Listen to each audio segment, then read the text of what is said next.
It's time for Intelligent Machines. Paris Martineau is here. Jeff Jarvis is here. We start the show with an interview with Ian Krietzberg. He's the new AI correspondent for Puck.News.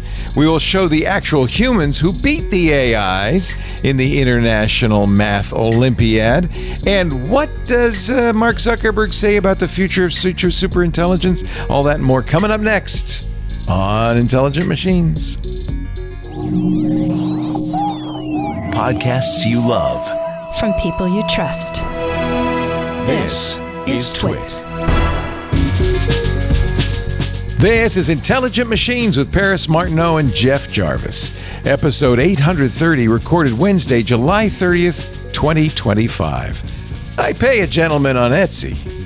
It's time for Intelligent Machines, the show where we cover the latest in AI, robotics, and those smart little doohickeys and devices all around us.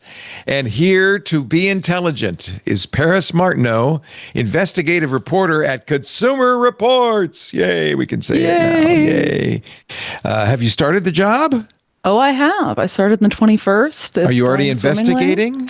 I am. I'm investigating. I'm journalisming. I'm doing it all. Very good. Also, for those watching the video, I'm only red because Leo made so many little flubs at the beginning of us doing the intro to this episode. It made me giggle. And now my face is going to just get progressively redder throughout this show. It's adorable. You don't even worry about it. Jeff Jarvis, he never gets red. He's pasty, and I'm not cute or adorable either. Pasty pale, but he is the Emeritus Professor of Journalistic Innovation at the Craig Newmark Graduate School of Journalism at the City the University of New York, now at Montclair State University, and SUNY Stony Brook, author of Early Modern Publishers. What's that? Well, I have the afterword in that. Okay, the after. You're the final word. It's an academic book that they cost like $180. No one's going to buy it, but you know. It's too bad they put it together with gaffer's tape, but okay. Also, author of the Gutenberg Parenthesis, which is a fine book, and the Web We Weave, which has been supplanted by Early Modern Publishers, apparently, and a magazine now out in audio at your favorite audiobook store.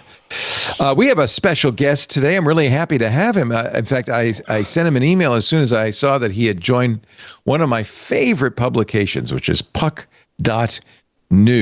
It's kind of an irreverent publication about technology, about media, and AI. Ian Krietzberg is the new AI correspondent at Puck.News. Welcome, Ian. Yes, I am. Yeah, good to be here. It's nice to have you. Is this something you've been interested in for a long time, or did this suddenly come up? Yeah, I've been doing this for a couple years. It probably tracks the whole rise of ChatGPT, right? I was doing business and tech journalism at the Street, and my focus was on Elon and the Mag 7 guys. Oh, that must have been fun.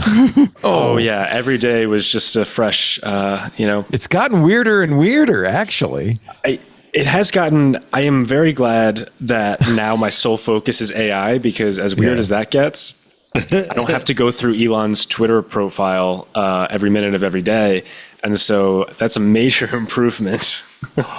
Well, and AI, look, I've been covering technology since, believe it or not, since the 70s.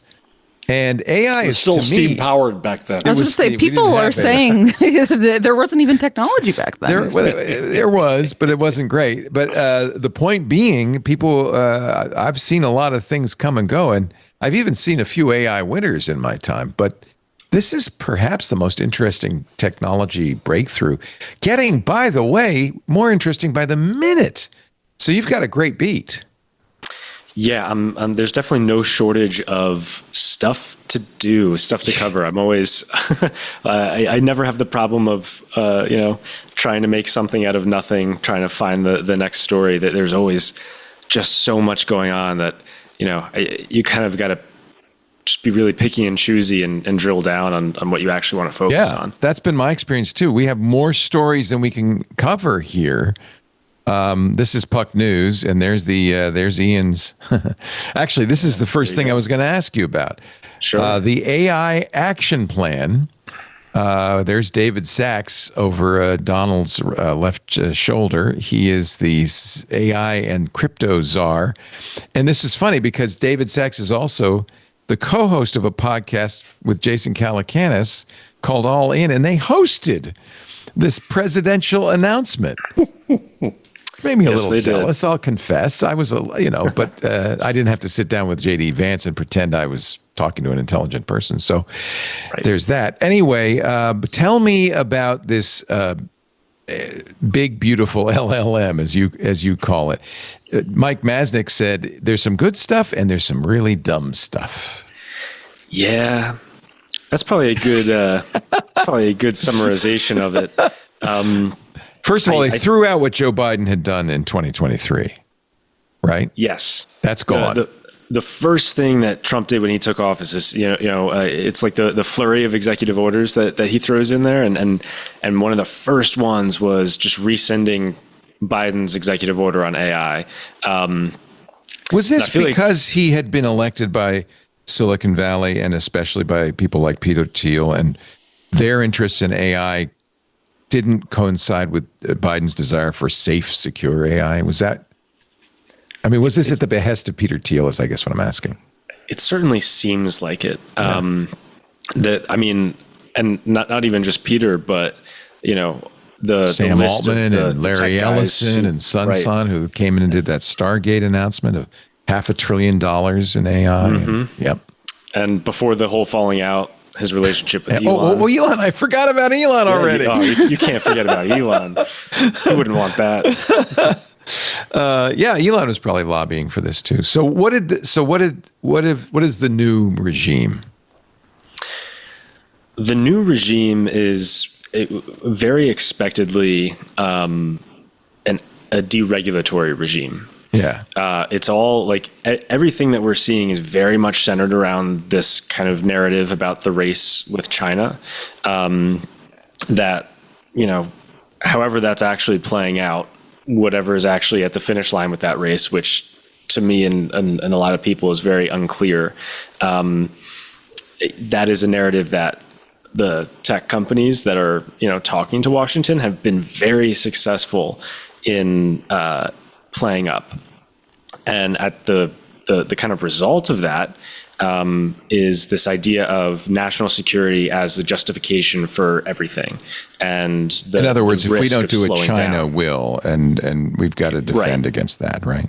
Right. And so that's become the kind of overwhelming regime, as you put it, where that's influencing a lot of stuff. And the idea at its root of deregulation and the way they're describing it is that if we regulate, that will stop innovation, and we can't afford to stop innovation right now. That it's not at all clear. And actually, we've seen the opposite in many cases, that regulation does good things for innovation. And I think it's kind of funny to take that approach specifically to go after China when China is one of the most regulated countries when it comes to AI. They have very specific regimented rules of the road here. And our approach in terms of winning that race is, what if we had no rules? Right. We'll see how that pans out. But the whole theme is just don't regulate. We can't regulate. We can't get in the way. And it's very much pitting regulation against technology. They did say they took 10,000 comments. Did they say they did anything with those comments? Right. Yeah, 10,000 comments. And many generated by AI, no doubt, right? Probably. The comments are interesting. Obviously, you can't read all of them, right? But they did put them all online, though. Yeah. Yeah, it's just a lot to read, I'm saying, Yeah. For one person, unless you had ChatGPT process all of it and summarize it. But a bunch of the major companies have here's what a concerned briefs. American wrote. I think the AI has done and will continue to do more harm than good, especially without limits. If this act goes forward, we're doomed. And all in caps, by the way. Well, why are you reading that with dumb person voice? No, that's smart person. I apologize. Sorry, they sound so similar. Did you read? How many of them did you read? Did you read a lot? Did you try to read a lot of them? I didn't try to go through a lot of them. What I did read were the kind of the policy proposals from the big companies. Yeah. Yeah, I bet there's an OpenAI comment in here somewhere. Yeah. Oh yeah. There's an OpenAI. There's a Meta. There's a Google. I'm sure. Are they similar in their needs or desires? There's definite through lines. And the interesting thing is if you read those and then you read the final action plan, which I mean, I would encourage people to do because it's really not that long. It's also, we should point out, not the law of the land. It's just an idea. It's a good idea, right? Yeah, I think the best way to describe it is like an optimal wish list of things to do. The funny thing is that, or I don't know, maybe this is not the funny thing, but there's just so many interesting elements underlying all of this. And one of them is that through Doge and proposals made by the Trump administration, a lot of the agencies that were tasked with carrying out or identifying how to carry out a bunch of the wish list items in this roadmap might not have the funding and or capacity to actually go through and do them. So interesting. It's not like this is a kind of ideal wish list roadmap scenario that it's not clear, like you said, it's not a law of the land. And it's very unclear at this stage how those agencies will actually go about implementing some of these desires, we can call them. This is what OpenAI wrote. OpenAI agrees with the Trump administration that AI creates prosperity and freedom worth fighting for, especially for younger generations whose future will be shaped how this administration approaches AI. As America's world-leading AI sector approaches artificial general intelligence with a Chinese communist... I know, Jeff. I was waiting for Jeff. With a Chinese Communist Party determined to overtake us by 2030, the Trump administration's new AI action plan can ensure it's a nice touch, not just China or Chinese industry, the Chinese Communist Party. Yeah. Oh, yeah. Yep. Well, and part of the plan is to kind of go hand in hand with like Saudi Arabia to do this. So I'm not convinced that they're less repressive than the CCP. Anyway, okay, so let's talk about Mike Masnick said, by the way, as long as we're quoting Mike Masnick, one more Mike Masnick quote, talking about authoritarian governments. He says, real innovation happens when companies have to compete on merit, not who can kiss the leader's ass most effectively. In an authoritarian system, the company that makes the dictator happy wins, and that's it. So, and you could say, well, if he's talking about China, that's why China won't win. And you could also say, well, maybe that's what we're headed to in the United States. I don't know. Let's talk about the good first. A light touch regulation on AI seems like a good idea. Yeah? Or no? What do you think? It depends. That's going to be my answer with everything. It depends, Leo. Fair enough. That's not untrue. My thing is that light touch or heavy touch should be less the focus, and more the focus should be on how do you create a regulatory regime for something that is changing quickly and that is robust to handle as it changes and as it evolves. Right. And I think, the tough thing is that the potential for misuse is just so remarkable, and the potential for harm is so remarkable in such a number of ways that are not really covered by existing regulation. And there's these outstanding questions that would not be a bad thing to instate protections, right? Like if you think of the auto industry, that industry did not want seatbelts. Regulators had to say, listen, seatbelts, we like seatbelts, we're going to do them. And that's a positive innovation now. So if regulators were able to think a little broader than a large language model, we might be able, that's what I would want to see. think broader than the specific technology, because AI is such this broad, vague term that so many other things apply to, and things change. And if you try to create compute requirements, what if in 2 years we have really efficient models that get around the compute requirements but pose the same harm, right? So there are that's a good point. Change. Yeah. There's some evidence that that's happening in China. Yeah. Yeah, I mean, all these guys are pulling on efficiency. Efficiency is a big thing, some of them for different reasons. I think largely it's cost. But we want more efficient models, and that's a thing that happens as things progress. So you can't say, well, if you're, using 100 to more H100 GPUs, if you're using 1,000 or more, then you're under regulation. You can't say stuff like that because we just don't know. Or if you're a $100 million company or $1 billion company, you can't. Yeah, that makes sense. But at the same time, we don't want to stymie the garage developers, the little guys either. Yeah, which is why for some, I mean, especially in the States, right?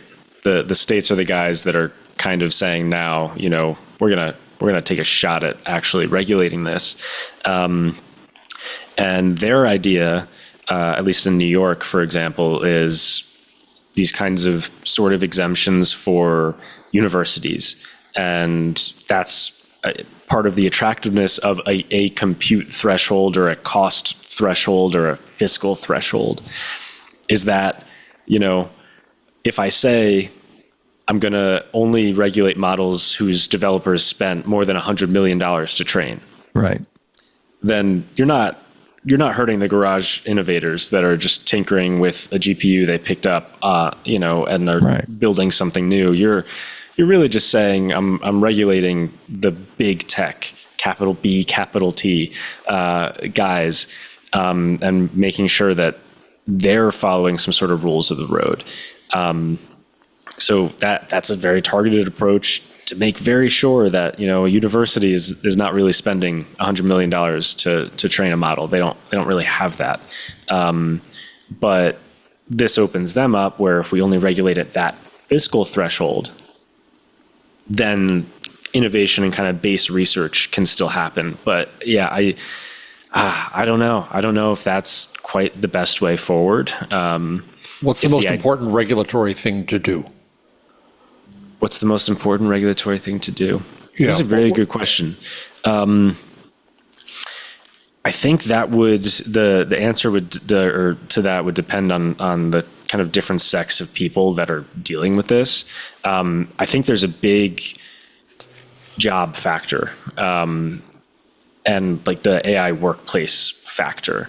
And are you like in keeping with my idea of kind of creating a regime that's broad and applicable, I would say to me the most important thing is automated decision making, and rules across industries, specifically governments, police force, military, rules around where automated decision making is allowed, where it's not.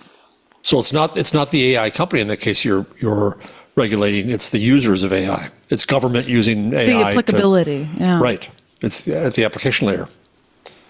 I think that would become important. I think for a lot of regulators, it's more easy to think of targeting the companies because it's a little more obvious.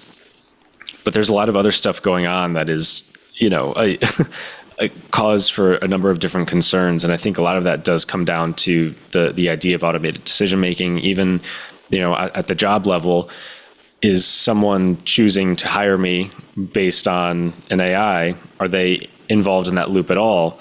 Is that fair? How do we determine if that system is, exhibiting bias to something in my resume that, that the human employer wouldn't do, or, extrapolate that out to military and policing examples with predictive policing, which we know has really bad outcomes. And, in the military, bombing targets selected based on a potentially faulty AI system where a person is insulated from accountability because the AI maybe got it wrong or it was the AI doing something. And so accountability around decision making, I think, is something that is important to enshrine.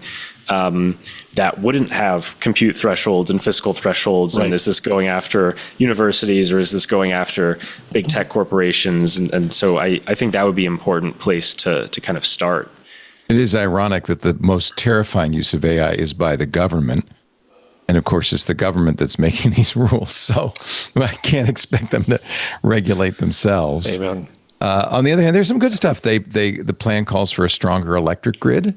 We all benefit from that. I mean, obviously, the reason they want it is to power AI, but we could all benefit from that, unless it's all coal based. Unless we have that's the thing. And we're already starting to see, there have been a number of reports of power bills going up for the average consumer in areas. Oh, yeah, we pay more, so they don't have to. Yeah. Mm-hmm. Well, that's kind of the rule in So, I mean, there'll be a stronger electric grid, but who will benefit from that? Yeah, that's true. Higher security standards for data centers. Okay. More U.S.-made semiconductor chips. That's going to be a challenge. We talk about that a lot on some of the other shows. The streamlining of the permitting process. Is that federal? That's local governments. That's. Well, they want to allocate federal lands for data centers. Well, okay. Well, there's that. There's that. Yeah. I think there should be a data Grand center Canyon, in Yosemite. Data center, yeah, sure, absolutely. Grand Canyon's perfect. It's deep. It's quiet. It's got a river. It's perfect. I think Alaska, it cools it all down. We can melt the ice cap faster. Yeah, could be nice. So you quote executive director of AI Now, which said the plan reads like the wish list for Silicon Valley's big AI firms. It doesn't just read it like it is. It is, yeah. They got what they wanted. If you look at the comments from, they wrote it. They wrote it in a way. They wrote it. The only thing they didn't get enshrined in the plan, but it seems like something on this is coming, is copyright. And I'm reading through the plan and I'm looking for the thing on copyright and it's not there. And then he made that up at the end. He ad-libbed that. Exactly. Yep. We go in the podcast speech unveil and he starts talking about copyright, and it is written by that part is coming straight from the mouths of the Valley as well. He heard it at dinner last night at Mar-a-Lago, and now he's repeating it. Although people like Kathy Gellis, who's a regular on our show and a constitutional lawyer, says, no, that enshrines the right to read. That enshrines the First Amendment. I argue that constantly here. So Trump, if you didn't know, at the end said, AI should be able to read anything. It should be able to ingest anything. Copyright shouldn't be able to stop it. And that's what Kathy Gellis thinks, although there's quite a debate over that. Especially from the people who write the things that the AI is ingesting or paint them or play them. You're a musician. How do you feel about that? This was actually my kind of first experience with AI, with this idea of kind of the auto generation of music and stuff, and like Suno, which we am kind of blown away by, frankly. Yeah, I mean. You see these kind of very impressive examples of technology that in some way just kind of disturb a part of me that, processes emotion by sitting at a keyboard. Right. And I feel like so much of this push, and specifically the first area, like these guys talk about the big thing, right? Curing cancer and solving climate change. Of course, they talk about this while making data centers that are not helping climate change. But not really helping curing cancer. At least no, it's a little carrot they dangle while they actually go carrot. If only we free them up to do anything, then they can try. Right. Exactly. If as long as copyright's clear, then they can go on to solve cancer because they need books in that model. Right. But the thing they're going after is media. And that's been, it makes it, I feel like I've talked with family and friends about this idea of this kind of crisis of humanity where, okay, cool. We've got a system that if you prompt it, hey, Chat or Claude or whatever, write an article about AI in the voice of Ian Krietzberg.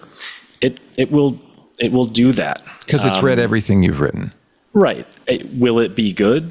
No. Will it make up quotes? Will it make shit up? Of course. But it'll sound just like you. Me? I don't know. I tried this recently, and I don't think it sounds like me. Oh, good. That's a relief. But I don't know. Maybe that's just one GPT number away. Maybe GPT-6 will sound like me. That's where they're angling towards. And when you're dealing with these kinds of systems, yeah, I wouldn't be surprised if you could get to a point where it could, if I asked it, if I trained it on all my voice memos and I said, do a 5-minute piano improv in my style, I'm sure it could do that. Right. And then you get into that question of, okay, we have something that can do this.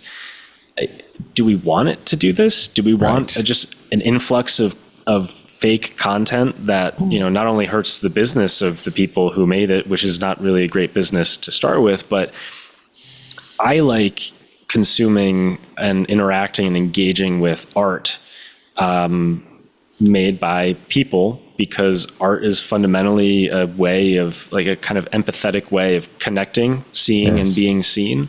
Well said. And to eliminate or further remove the human element in something that is just so innately human just feels kind of wrong. Very Ian, well said. Yeah. I'm interested. This beat is so fascinating to me as a journalist. If you covered the internet, or you covered personal computers or other things earlier on, it's not the same mix, because you have technology, you have business, you have policy, but you also have culture. You have the whole TESCREAL doomers, you have the accelerationists, you have the Thiels and the Musks. How do you approach, how do you think you're going to mix your coverage among those 4 pieces of pie? Yeah, big pie pieces. My goal is to kind of sit where the science is. And the challenge with this technology, compared maybe to some others, is that we are dealing with a good amount of hypotheticals and theoretical science. Amen. And so but my balance of those pie pieces is kind of like, okay, it's easy to say stuff, especially when those impressions, like, we have a lot of science fiction to kind of pull on. Where's the evidence for that stuff as we have it today, right? You never know what we're going to have tomorrow, but based on today's architectures, the history of science and technology and AI as it has led up to today, this moment, what do we have hard evidence for? And all these papers that come out, right? Are these robust papers? Are the results of your experiments reproducible? Are you just seeing something that you want to see? And because AI communicates in language and uses self-pronouns, it's easy for you to kind of, see something in the mirror that's not really there, right? And I think a lot of that is what the FDA is doing right now. Exactly. Right. Yeah. So it's just common sense. Yeah. There's this. One of the reasons I don't take this AI action plan too seriously is because there's also this discordance between what the Trump administration is doing and what it's saying. For instance, they cut, or they're proposing to cut, as you point in your article, $325 million to NIST. They want a 55% cut to the National Science Foundation.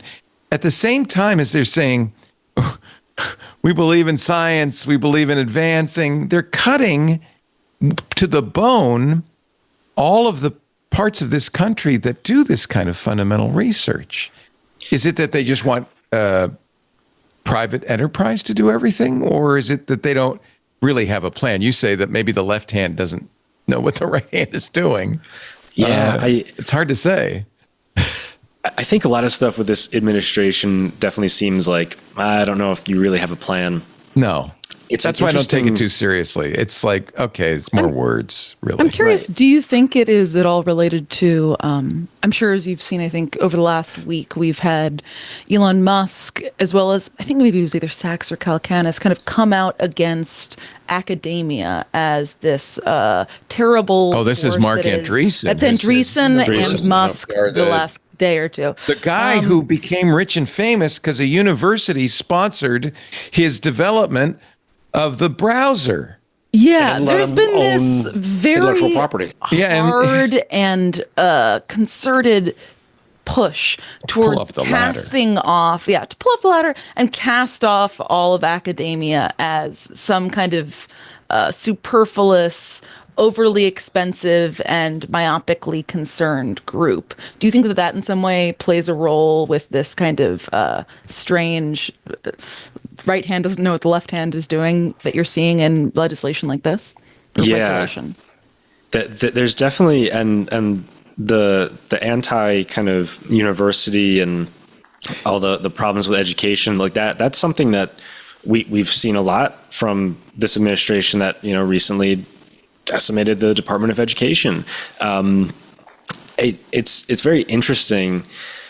You have this concerted effort to it seems like change for the next generation where information is coming from and who they should trust in receiving that information, and this push of AI tutors and peer tutors and to me a risk of kind of laundering information and taking people further away from first sources and just dramatic disruption is what we talk about.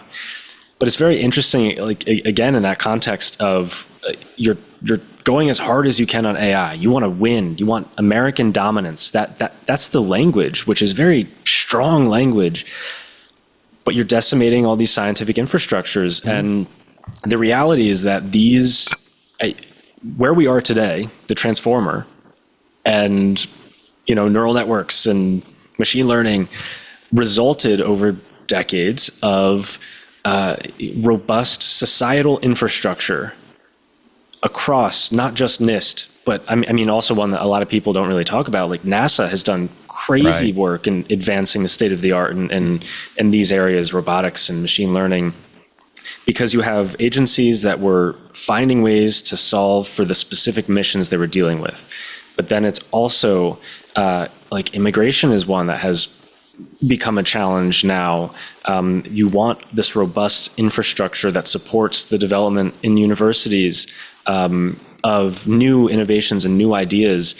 And here, you mentioned right at the top that you've seen a few AI winters and stuff, and I think there's possibly a concern of if we don't enable like what comes next, right?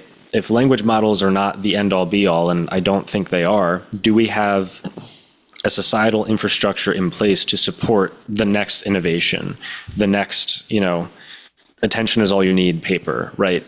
And that is being, slashed and rolled back and stuff. And so there's a focus on the corporate side of what we have today, of the chatbot side, really, of what we call AI. This is the enshittification, frankly. I have a theory, and I think one of the reasons Elon Musk became disenchanted is because there are conflicting beliefs in the conservative movement. On the one hand, this historic anti-intellectualism. I mean, Adlai Stevenson was called an egghead, and that's why he couldn't get elected as president, because he was an academic, and we don't like the Ivy Leagues. Everything bad ever came out of the Ivy Leagues. Pinheads. There's also this notion of business should be allowed to run without regulation, and business should be, that's another common thread. And then there's this equal thread of fear of the other coming in over our borders and swamping our culture.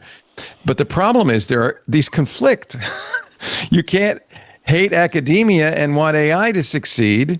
You can't say, well, we don't want anybody coming over our borders because we don't want those H-1B visa types.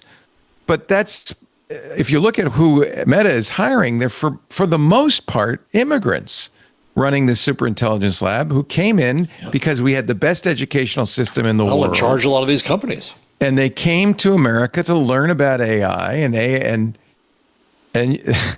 so we've got, I think you have an internal contradiction that is ultimately going to be very hard to resolve. I do think it's why Elon Musk became disenchanted. He thought he had it all under control, but he realized, no, there's a big conflict here. I mean, if there's a silver lining, it's that this can't possibly work, unfortunately. It's at the same time the depressing part because we're the ones who are going to get the consequences of all this thing not working. All of it coming crashing to the ground. Yeah. Yep. We're talking to Ian Krietzberg. His brand new newsletter, must read, The Hidden Layer. Do you have to subscribe to Puck News to get The Hidden Layer? You do, but when you do that, you get access to all of Puck. Which is so worth it. It is, I don't want to compare it to, I don't know. It reminds me of some of the snarkier publications of an earlier internet era.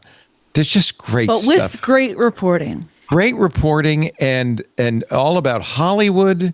Dylan Byers, Julie Ioffe. So, some of the best people. Politics. Yeah. Got a newsletter for you. Yeah.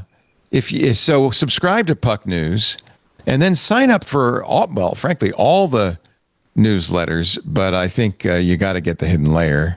You just actually, I didn't realize this. Did you push this out while you were getting ready for the interview? Because the AI Cold War, did this just come out or is they just spotlighted? It came out yesterday. They just spotlighted it. I get it. The United States and even Europe are rapidly cutting red tape, curtailing their own regulatory guardrails to advance the interests of the private sector. All in the name of taking on China. What could possibly go wrong? It's exactly what we were just talking about. Yep. Exactly. Precisely, yeah. When, how frequently do you publish? We go twice a week. So Tuesday evenings and Thursday evenings, I'm jumping into your inbox. Nice. Ian, I'm so glad that they hired you. I've been a big fan of Puck. They seem to have a real eye for talent. The best writers now working there, and I'm so glad. The writers are in charge, right? I mean, that's why, right? Yeah. Makes sense. Yeah. Ian, I'm curious. Amazing. How large is the group of people who are 100% devoted to covering AI? Do you get together? Do you have any idea? Just me. I don't mean broadly Puck, everywhere. I mean across journalism land. The interesting thing is that there's not a ton of AI only journalists. Mm-hmm. Even at like tech places and stuff, that there's a lot of people that will touch AI, but there's a small handful of ones who are only AI. I feel like because it's this little group, we've all been in touch with each other. There's like Sharon Goldman at Fortune, Kylie Robinson, she's now at Wired. There's some great freelance guys, Garrison Lovely. I love Brian Merchant's stuff. He does Blood in the Machine. So that there's a handful of people who are hyper focused on just this. But considering how big of a thing this is, there's not a ton. That is very impressive, yeah. That's why we're here, and that's why we kind of refocused the show, because I really believe that it is so important. It needs to be covered in depth. And unfortunately, this has always happened in the technology media, that you get two different groups. You get people like me who are just geeks and who talk about it because we're interested in it. And then you get journalists who, for them, it's just a beat. And like Keith Hagee, they're going to write a book and then they're going to go do something else. And I think we need people who are both geeks and for whom this is their full-time beat. I'm glad Ian Krietzberg is one of them. So thank you for being with us. We appreciate it. And I hope we can get you back. Half an hour is not nearly enough time to really delve into these subjects. But because I wanted to get to robo-taxis, you wrote a great piece on that as well. I got a lot to say about robo-taxis. Can you summarize it in not one line? You can take as long as you want. It's your time. I'm worried about, not mine. As briefly as possible. Yeah, I would say could be interesting. Would like to see less hype and more guardrails, and in focused specific areas, we might have something that works. But where are you located? Are you in the Bay Area? No. I'm on the East Coast. I'm in New Jersey. So you don't get to ride around in Waymos all day. No, I think that there have been a few Waymos spotted over here doing testing. For some reason, they're the only company that seems to have mastered this. Yeah. And I think me as a person who lives in the East Coast, I didn't realize this until I went to San Francisco the other week. I mean, I obviously knew about Waymos, but I had assumed that they would maybe be cheaper than the average Uber. No, they're significantly more expensive than the average Uber or Lyft to go somewhere. I mean, yeah, but why would I pay double as a consumer to go somewhere when it'll take longer for the Waymo to get to me because there's not as many of them, and their just grandmas to have no one inside of it. Like, I don't care about not being around. You know, a lot of women. It's funny. I can't remember who said this. Was it Abrar Al-Hidi? I think it was on Twit. She said, "I prefer to take Waymos because I don't want to have a man in the car with me, especially an Uber driver. Often that's problematic. So that might be one reason." So here's my question. I trust writing. I've ridden in a Waymo and it seemed trustworthy. I ain't riding in a Tesla. No. Oh, no. No, you agree? Okay. Super not. Super that was not. I mean, to be specific, do you want to go into detail of what because I think people have this common misconception that it's the same sort of thing. It is not. Yeah, so this is my thing when I said less hype, please, which, I mean, Elon doesn't know less hype. It's not in his vocabulary. But you just have... And part of it, like, so many of my problems with AI, like, I would be a lot less critical of certain things if people just described things, like, freaking accurately. Yeah. And Tesla's been on the full self-driving autopilot FSD thing for a long time. And they've got a lot of lawsuits because a bunch of people have died or been severely injured because they think it's full self-driving, and so they trust a system that they shouldn't trust, and it fails. Yep. And now they have to specify. If you look at that, they were told by a judge that they have to be specific now in their marketing that it's full self-driving is the name of the product, in parentheses, supervised. And so now Tesla's robotaxi launch is basically the same type of technology, but unsupervised, although, of course, there is a human person sitting in the passenger seat ready to take over. I'm sure there's, teleoperators as well. The thing that Tesla does is their whole idea is only cameras and neural networks, and we have all this data because our Teslas drive around all the time, and it'll just work. The problem is that, like, that's not enough. Amen. So the Waymo does cameras and neural networks as a base, but they also have radar and LiDAR and, environmental sensors. And that approach, it's all about redundancy layers. And so if the camera fails for some reason, I don't know, like weather or glaring sunlight or a shadow, you have other systems that can jump in and make sure that things are okay. And by having those three systems, you're set for a better safety outcome. The problem is the robustness in all terrains, right? LiDAR and rain, bad mix, really bad mix. LiDAR breaks or completely gets destroyed by moisture. Getting destroyed is fine because you have radar and cameras, but breaking and getting distorted, that can be really dangerous. Obviously, moisture can bead on cameras, different angles and lights and stuff. And so what you have is something that it's remarkably impressive. But does it work in all places? There's a reason that these things are rolling out in the West Coast, and you don't really see them in Jersey or anywhere on the East Coast where there's lots of storms and weather. Snow. Yeah, where there's climate change that is changing on a day-to-day, week-to-week basis. And so the Tesla just has no redundancy layer, and it's all reliant on neural networks, which, as we know, screw up. And so in their first little deployment, you had videos of Tesla's, like I saw one where they were braking for a shadow of a tree, and no one got hurt. That's fine. But the problem is on the road, accidents happen when stuff happens that people didn't expect. And if I was driving behind that Tesla and there's nothing in the road in front of them, and all of a sudden they slam on the brakes, that might have been a rear-ending collision, right? So yeah, the Tesla, not only would I not get in, I give them a very wide berth when I'm driving because I don't know if they've got FSD on or not.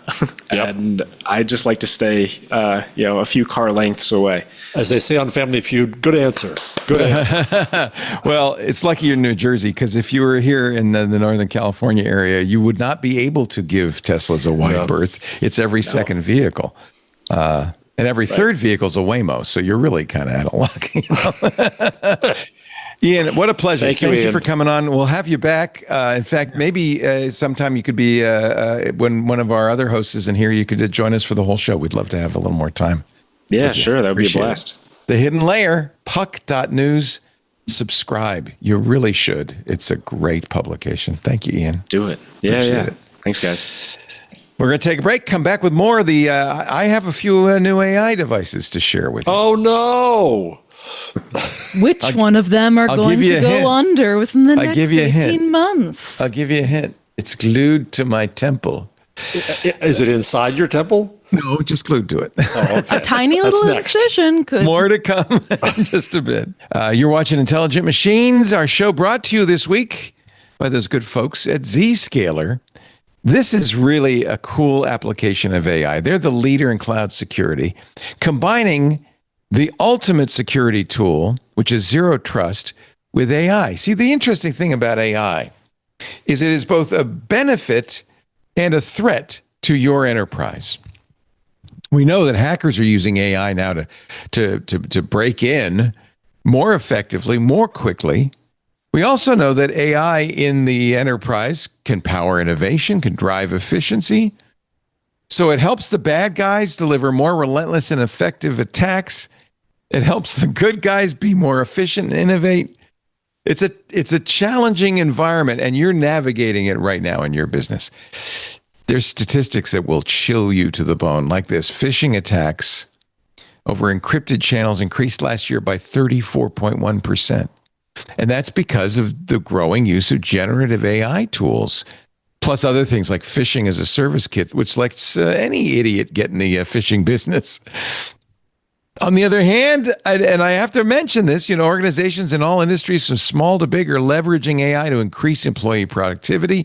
They're using public AI with their engineers to do vibe coding assistance. Marketers are using AI to create campaigns, to use the writing tools. Finance is using AI to create spreadsheet formulas. It's very empowering.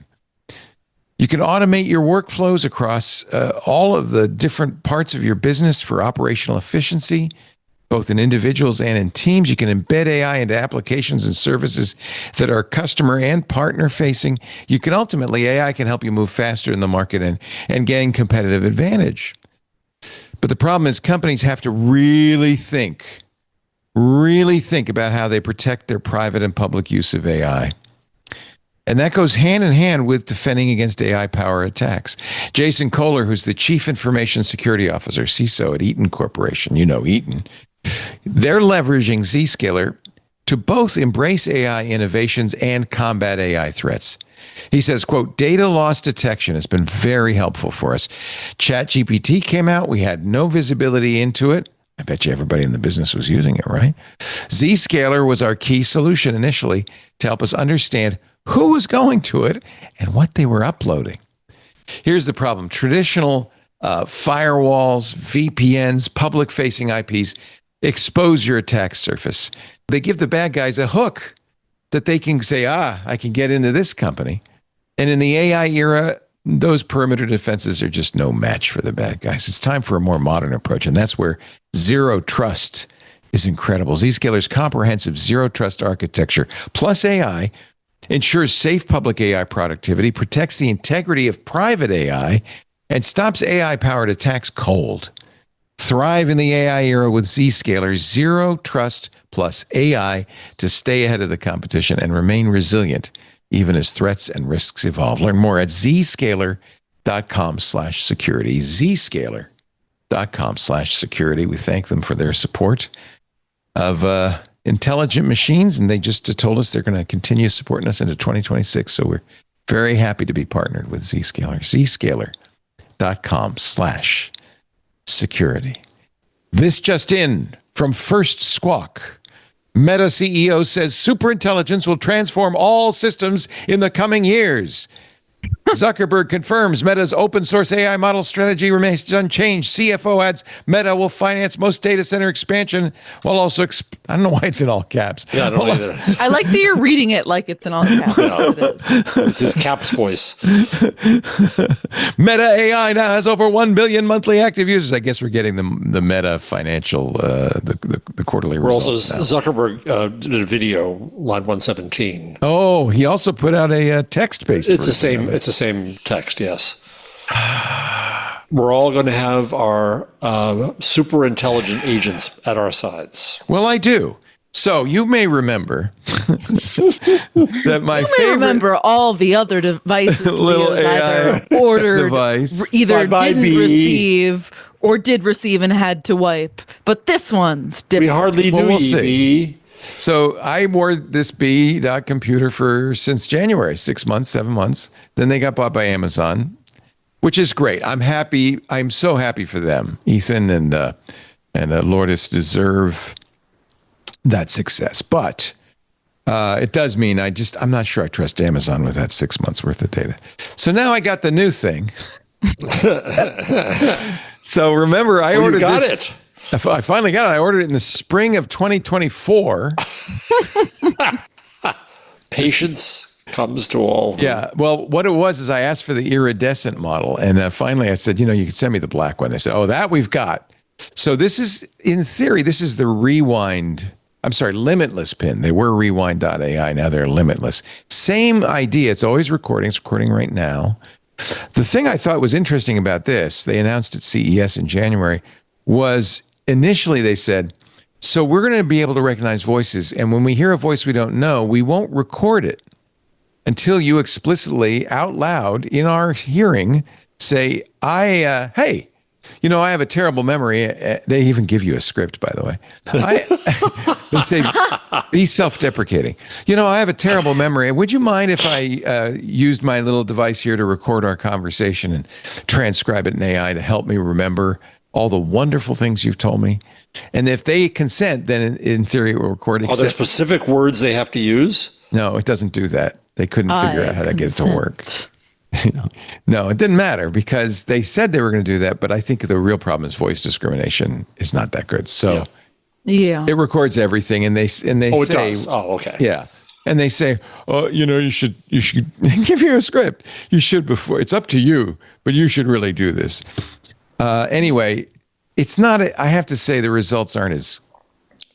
It doesn't summarize Leo's day like a high It school, doesn't have like a a little teacher fun- would. It doesn't kiss my backstory? ass quite as nicely as the bee did, but it does give you a summary of everything. I mean, this is today, and these are summary. Give us some highlights. Give us some highlights. Highlights. These are bullet points. Okay. A discussion on Waymo's robotaxi service, its Bay Area location, and its perceived success.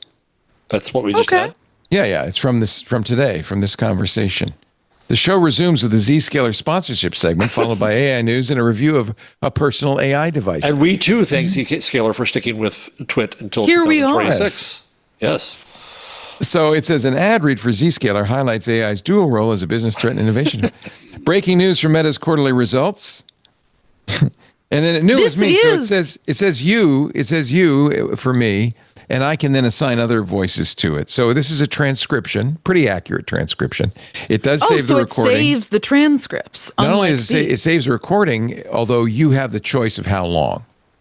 You can have it deleted. Have immediately. you had any interesting personal conversations that it has transcribed or turned into bullet points since you've gotten it? No, Like it's just this. It's not. So one of the things that B did that I liked is it gave me a to-do list based on things that I kind of should. Sometimes it wasn't just stuff I committed to. It was like, you and Lisa had a really emotional conversation about your cat going outside. Maybe you should plan a meeting with her to discuss. Maybe you should circle back. Yeah, and I think that was Maria. That wasn't Ethan. That was Maria. She was like the touchy-feely one. She said, "We're going to use." Remember that she said in the interview Yep. with us. Yep. We're going Yeah. to help your relationships. This doesn't help your relationships. This is most of these other tools are very business focused. Pre-show setup and banter for the next show, Intelligent Machines with guest Ian. The host of Windows Weekly introduces it. So it's all the stuff. So that's called my life log. I can't ask it questions. I don't know what the voice sounds like. I haven't. Hey, it's me, Leo, your good buddy. Do you have a... Wait a minute. Do I have to press a button? I want you to ask it what it thinks of you. Yeah, I wanted to give you advice. Okay. Based on the things you've learned about me in the last few days. What are my vibes? What are my vibes? What are your insights? That's the question. Tell me what you think of me. And be honest. Okay. It says, let's pull together a snapshot of your recent vibes. And some honest insights based on what I've learned from your life logs. I'm driven and curious. Oh, this is good. Thank you. This is good.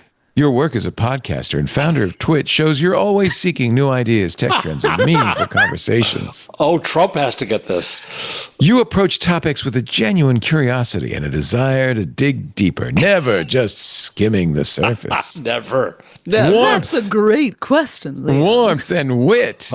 Whether interacting with guests, family, or colleagues, you bring warmth and humor to the table. There's an easy rapport in your conversations. Is that really there, Leo, or are you making this up right now? No. I think Leo would have more interesting insights into himself than this incredibly boring self-congratulatory. You mentioned your family often. Family clearly grounds you. Even when work is busy, you carve out time for them and for cooking or playing piano, which keeps things balanced. But please don't play the piano around me, it says. My honest take, honest. Now, this is honest. You come across as someone who's intellectually sharp but approachable, a rare combo. You value substance over... Now don't you want it? You value substance over flash, but still appreciate life's lighter moments.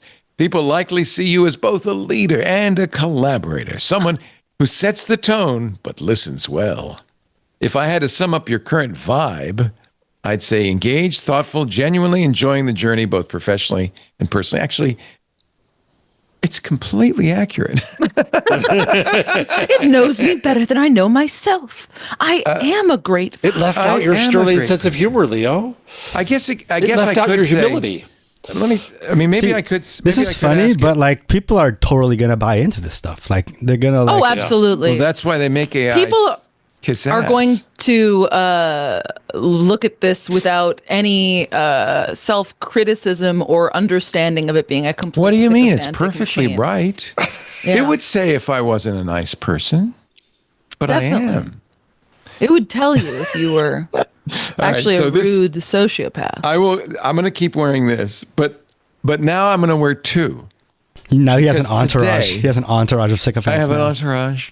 You should get a statement necklace, but of all of your things. And then have them battle who's nicest to you. Yeah. Today, it came in the mail. This I ordered. God, I don't even remember. In fact, when this came, I thought, what is this? I ordered this so long ago. This came today, the Omi. Now, that's interesting because it bills itself as wearable Chat GPT. Oh. Which means it talks to you. Speak, transcribe, summarize. These, and I've been trying the Plod. I'm not crazy. What do you think of the Plod? You don't like it? I don't get the Plod. In fact, I would get the Rewind before I'd get the Plod. Now, the only thing about the Rewind, I don't know if it has all-day battery life. Wait, which one is the Plod? The Plod is the one you see advertised on TikTok every constantly. Well, they've stopped. I haven't seen it lately, but it was at first it was on the back of your phone, and then it's a special. Then it has device. A pendant, which I have. What does it's it meant do? to transcribe. It's transcribe. Same thing, but you have to say record this now. They got around that permission issue. You have to say record this now. Press a button. It's your fault. Yeah.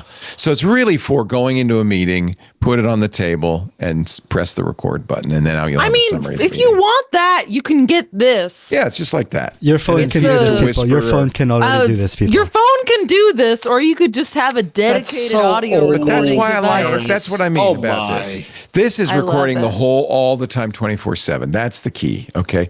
And as a reporter, if you could get around the legal and ethical concerns, this would be an excellent tool. That classic caveat you love to have whenever you're a reporter. Because it's frankly in California not legal and not ethical in any state of the union. Now, Jersey, it's okay. Everything's okay in Jersey. Everything's legal in Jersey. So I'm still charging this thing up, but this is the one. Remember, we saw the video of the guy sitting in the university lecture with this on his glued to his temple? I do not recall I don't remember that. How could you forget? I remember that one. I think, was it on this show? I don't think it was on this show. No, it was on this show. Of course it was on this show. What does this one do? Omi.ai, and you can, it won't, am I doing it wrong? It won't load. Maybe they just went out of business. You know, I'm sure all three of these companies were really trying. Oh, it's Omi.me. All three of these companies were trying really hard to get bought by Amazon. So in a sense, this is the B victory. Here's the video. Should have been Omi.my. That I showed you last time. Pavlov. Ring a bell? You don't remember this guy? No. Unconditioned stimulus. And the women looking at him saying he's cute. You don't remember this? No woman is going to say he's cute. No, in fact, that was your when you've got reaction. Is that they're not saying that? They're saying, "Who is that ass? He's wearing it." Nicholas. Care to elaborate? So it translated their French. Stimulus was the ringing of the bell, which made the dog salivate even in the absence of food. He's got a little thing glowing on his head. Now, they have not shipped that. That's this is kind of a story. You just need a little glue. Where would you want to wear it on your face? I don't want to. Nobody wants to wear this on their face. You could have it kind of like right here, like a beauty mark, you know? You got to put a googly eye on it and put in the middle of your forehead. It comes. like yes. that. Right there. Yeah. My third eye. I have a bad memory, but my third eye is recording everything. Would you mind if I? So Look into the eye, please. Like all of these, it comes with a little. My eye is up necklace. here. My eye is up here. That's a show title. Stop looking at my eyes. So anyway, this one is I'm still setting up. It's got to learn my voice and stuff. I'll let you know which one is the best. I've had a number of people say, "Look, I bought the B.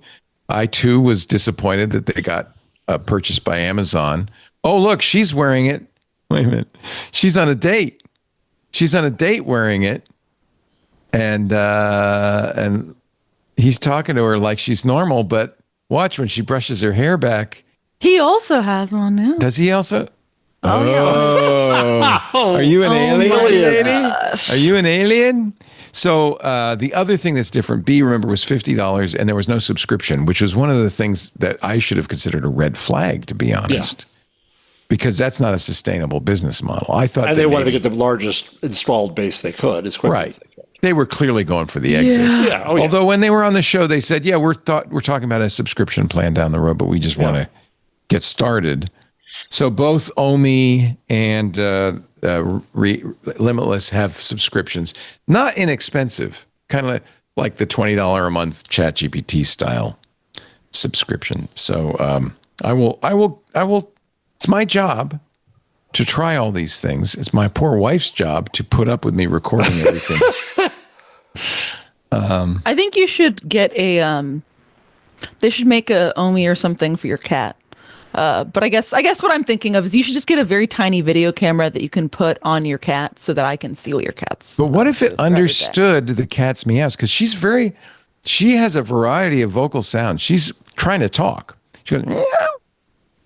Does Gizmo do that? Like, what? Yeah. Every day I'm like, Gizmo, if you say, please give me some food in perfect human English, I will give you as much food as you want. And she still hasn't done it, but I think she's trying, but she doesn't. She's trying. She's going to get there. You know, cats don't make those sounds to other cats, only to people. I know. And I love that. Because they know we talk and they're trying to talk. I'm convinced. Because they're trying to speak perfect human English. Or something that communicates. Or they think we're incredibly stupid and we can't speak what they speak. It's mostly just, give me food. Yeah, they're rewiring your brain because they sound like babies, and like a baby sound to a human. Like, oh, you're too intellectual, Benito. It's not silly. They're trying to say, give me food. And the other thing I got is this, which looks to all intents and purposes just like a Samsung Galaxy phone, but ooh, is it? No, this is the new Fold, and I have to say, it's pretty nice. And it's actually fairly thin, right? It's very well, except for the ridiculous camera bump. Oh, yeah. It's actually thinner than my Pixel, even closed. So here's the iPhone. Well, I should take it out of a case because that's not exactly fair, but it's thin. The other thing that's pretty cool is that the front is virtually the same size as a regular phone. Let me wake it up so you can sort of see it. Oh, right. Yeah. So so you could use this for all intents and purposes like it's a phone, and then it's a tablet inside. But then it's you a have phone, this but bigger secret thing inside. Yeah. Can you do anything on the back screen when you unfold it? Like, can you have 3 screens? Oh, I don't know. Like, could this be doing something? Huh? Probably not. But I'll check. I'll look into it. I don't know what you'd want to do with that, but I think it could be fun.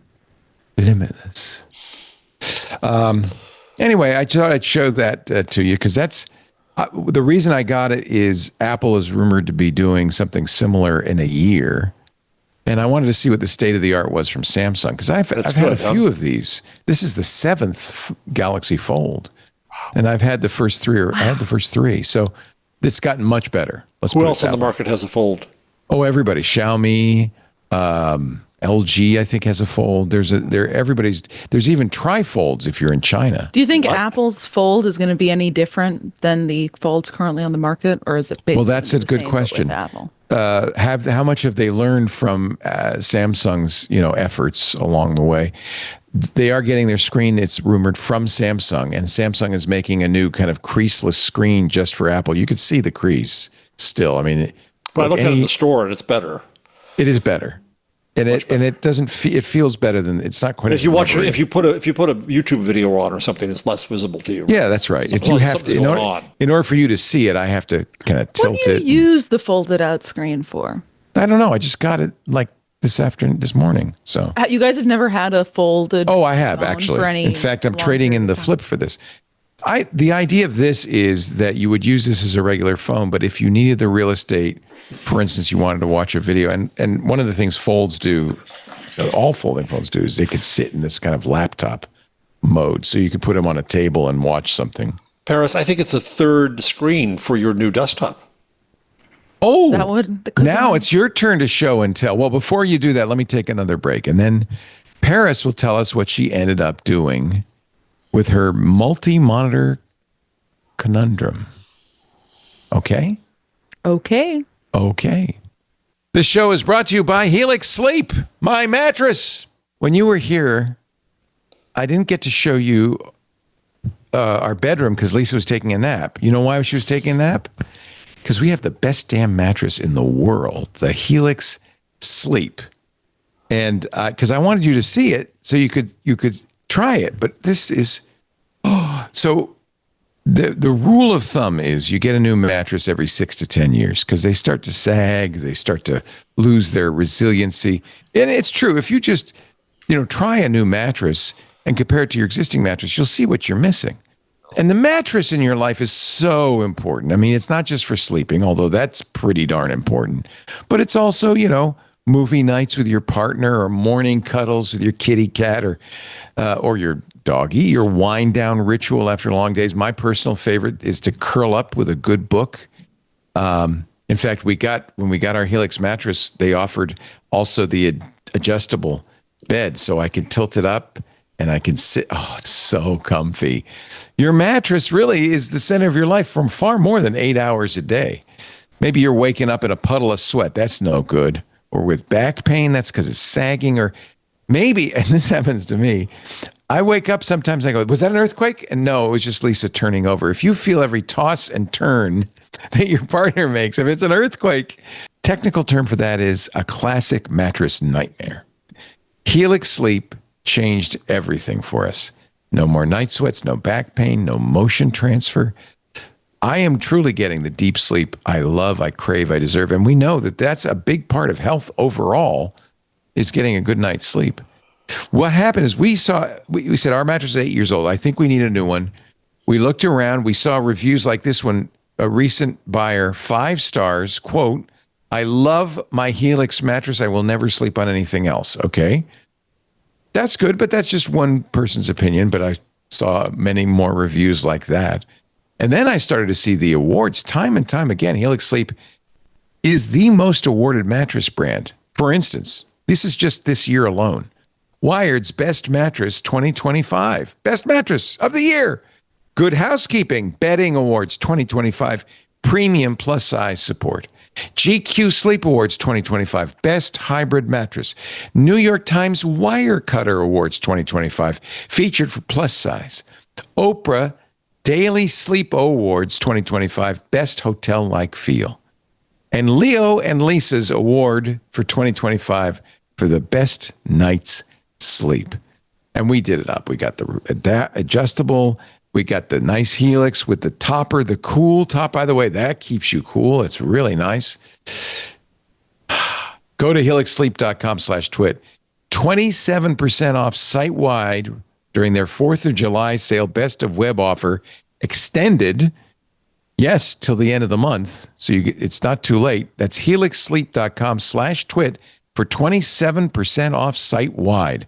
And this is exclusively for listeners of Intelligent Machines, but the offer does end tomorrow, July 31st, 2025. So make sure you go there, you get that discount, and do enter our show name after checkout.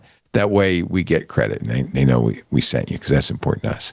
Oh, and if you're listening after July 31st, 2025, you got to still go, because they have great deals all the time. Check them out. helixsleep.com/twit. Helix, Helix, sleep.com/twit.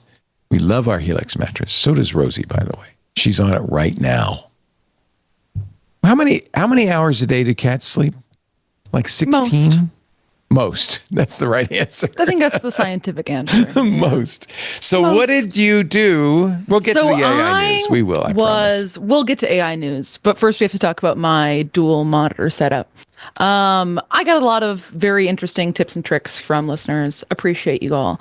I ended up going with 2 because I wanted to do 24-inch monitors because too small. I don't need. No, listen, I know, but works for me. Okay. I'm currently looking at 2 Asus ProArt PA248QV monitors, which those is are very nice. Reports. No, ProArts are nice. Yeah. Wirecutter also recommends it. I truly spent too many. I do a thing that I've realized I've started to do a lot, which is I spend too many hours researching and worrying myself over the details, and then eventually I just go with. I just went with the thing that the company I work for recommended, which is this monitor, and they were going to. Well, that makes sense. Are you using it right now? I'm using it right now. I've got 2 monitors. You can check out my Twitter or Blue Sky. How does my shirt look on that monitor? You need to see your keyboard and trackpad too. You do. We also probably need to talk about that. I'll find the links your shirt looks electric color. It should be vivid. It's very vivid. Yes. But my issue is, part of this was I can't technically, I just posted a link to a photo of my setup in the Discord. Oh, good. Okay. I can't technically have 2 monitors with my personal computer because look, I've never seen it from your point of view. I haven't either. Yes. Look, you've got a needle point on the wall. I do, yeah. Did you do that or your grandma? Someone that I bought it from at a vintage store. Somebody's grandma. I like the head. That's I have to rearrange all my art because now it's not in aligned. Like the monitors are covering up the tiny cat bolo tie and a booby trap, which is a pair of plastic things. All right, but let's zoom in on the desktop because that's what we really care about. So first of all, I love your little red desk.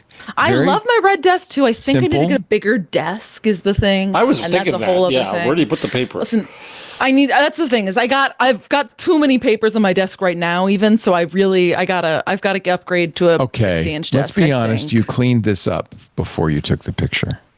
It's not that much messier right now, but I certainly have some files and stuff out. Yeah. Yes. I have a vintage medical poster next to my desk that says biologic reaction to stress, and it goes from normal to stress to pain and disease to exhaustion and death, which I think is just nice to keep in mind. That's very important.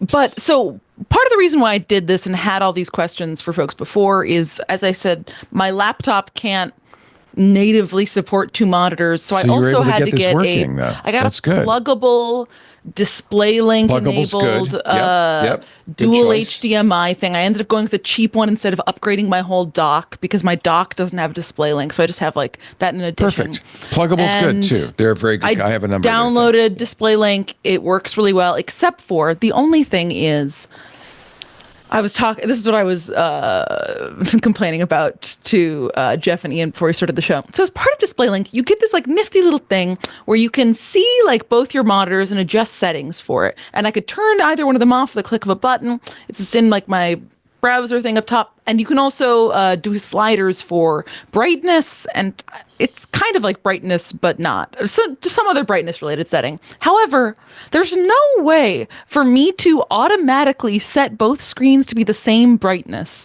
as one another. There are just like non-numeric sliders that require me to kind of eyeball the brightness, and you'll literally never get it right. So my brightness is all wonky. This is That not would drive good for me the nuts. anal retentive among No, us. It really is not. That would I'm drive gonna- me nuts. I don't like that. I'm going to post a photo of it in the chat because it's not like, how am I supposed to know where any of those, I mean, I know they're not aligned Should have right got now, one big but- monitor, but all right. I Fine. know, but I like having multiple One could be screens. your dark mode monitor and one your light mode I monitor. mean, I it think looks that's where good. I'm at. It's a nice setup. Now, this keyboard is That's odd. So tell them about that. So I'll It's a Mac keyboard but it's in a plexiglass holder. Is that what it is? So I'm going to send another photo because people asked me enough about this that I posted a whole thing of it. I put it in the Discord. I think because, I mean, I obviously grew up, came of age, like using desktops, but I really got into my most prolific computer while using a laptop. And I've realized I really like the feeling of typing on a MacBook. Like I like the way that the butterfly keyboard is set up, or not the butterfly, the one that came after, as well as the squishy one. trackpad. Yeah, the yeah. squishy one. And so I was like, I hate writing on desktop setups. Like I hate an external keyboard. And I realized I can buy the Apple Magic Keyboard and the Apple Magic Trackpad and pay some gentleman on Etsy to make a custom acrylic made case. this? Isn't that killer? They did, and so then they sit in it perfectly, and it feels exactly like I'm tapping on a laptop bottom, but I'm not. And Did you it's fantastic. give a drawing with specifications? Actually, they'd already had one of these made. They just had like 2 left or something. I ordered. I've been using this for like 3 years. But I don't think they make the one that I used anymore. I don't know if they make. So I think you'd have to like it's basically someone just used a Router? whatever it is, like a CNC device to like carve it out of acrylic. And yeah, I don't know. It works perfectly for me. What? I think you could sell. This is brilliant. You could have Paris's laptop simulator or something. Turn your desktop into a laptop. Wow. Where is your laptop in this setup? So was gonna ask in that. this setup, my laptop is I have a bookshelf to the right. I don't know if that's in the photo. Yes. Yeah, I've got a bookshelf to the right, and on the bottom rung of it, I now have my like dock. I've got like a big dock, as well as my pluggable HDMI port, and then I have like a vertical laptop stand, like a laptop stand that holds my personal laptop and my work laptop in clamshell mode, closed while plugged into the docks. So it's just off sitting. So can you switch laptops too? Well, so that's the thing is I got into a whole, you can see that last week's episode was like 35 comments in the Discord episode thing because I got into a very long discussion with a bunch of people about, I think it's called a key VM or like an HDMI switcher. And this whole thing was, you're getting a preview because this was going to be my pick of the week or my thing I wanted to talk about, but we're doing it here, which is if any of you guys have recommendations for what sort of KVM switch or HDMI switcher setup I should go with, I'm all for it because I think I want to try and get something set up so I could. You have multiple People are telling me computers? I could press a button and all of a sudden the screen I'm looking at would be my work computer and my that's right. You have one for work. peripherals, That's right. Like, because I have a lot of peripherals that I'd also want to be connected to that, like both my keyboard, but then also the camera I'm using and all the stuff in my dock. And the boys in the comments tell me I can do this, but I'd love more information. It's possible.